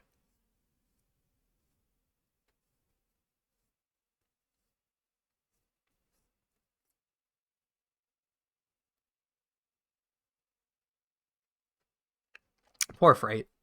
Just getting beat down furiously.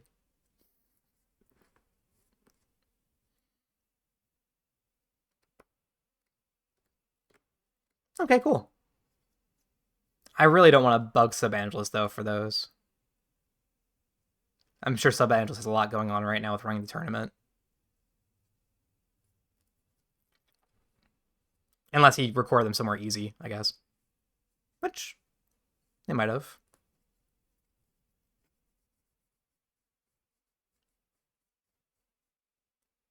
This was play... Oh, duh, I could just reach out to them. Yeah, it was Dog Food and Pikathulu.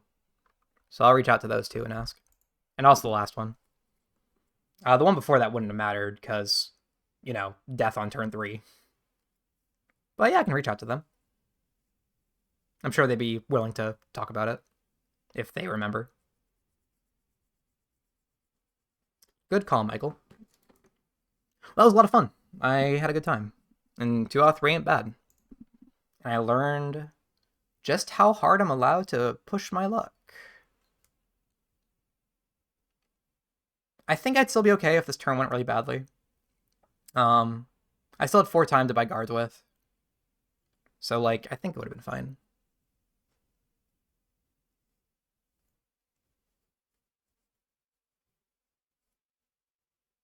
Sure. I'll look into it. See what they said.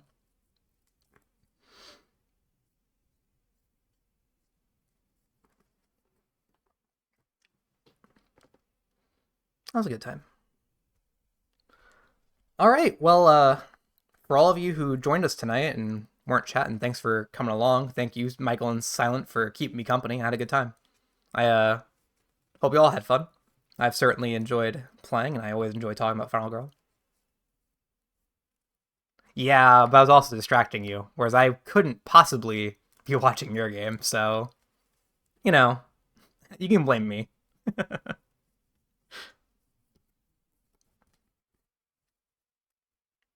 Yeah, it was a good time. If you're catching the stream later, thanks for checking it out. I'll probably shove it onto YouTube later, just to have it. If so, I'll share it on the Discord and the Your Creation stuff. But yeah, was this? I'd asked about setup earlier. If you have any thoughts, let me know about how I can make it better. Um, yep, you too, Michael. Have a good night, and thank you all. You all have a good night too. Catch you later. Bye bye.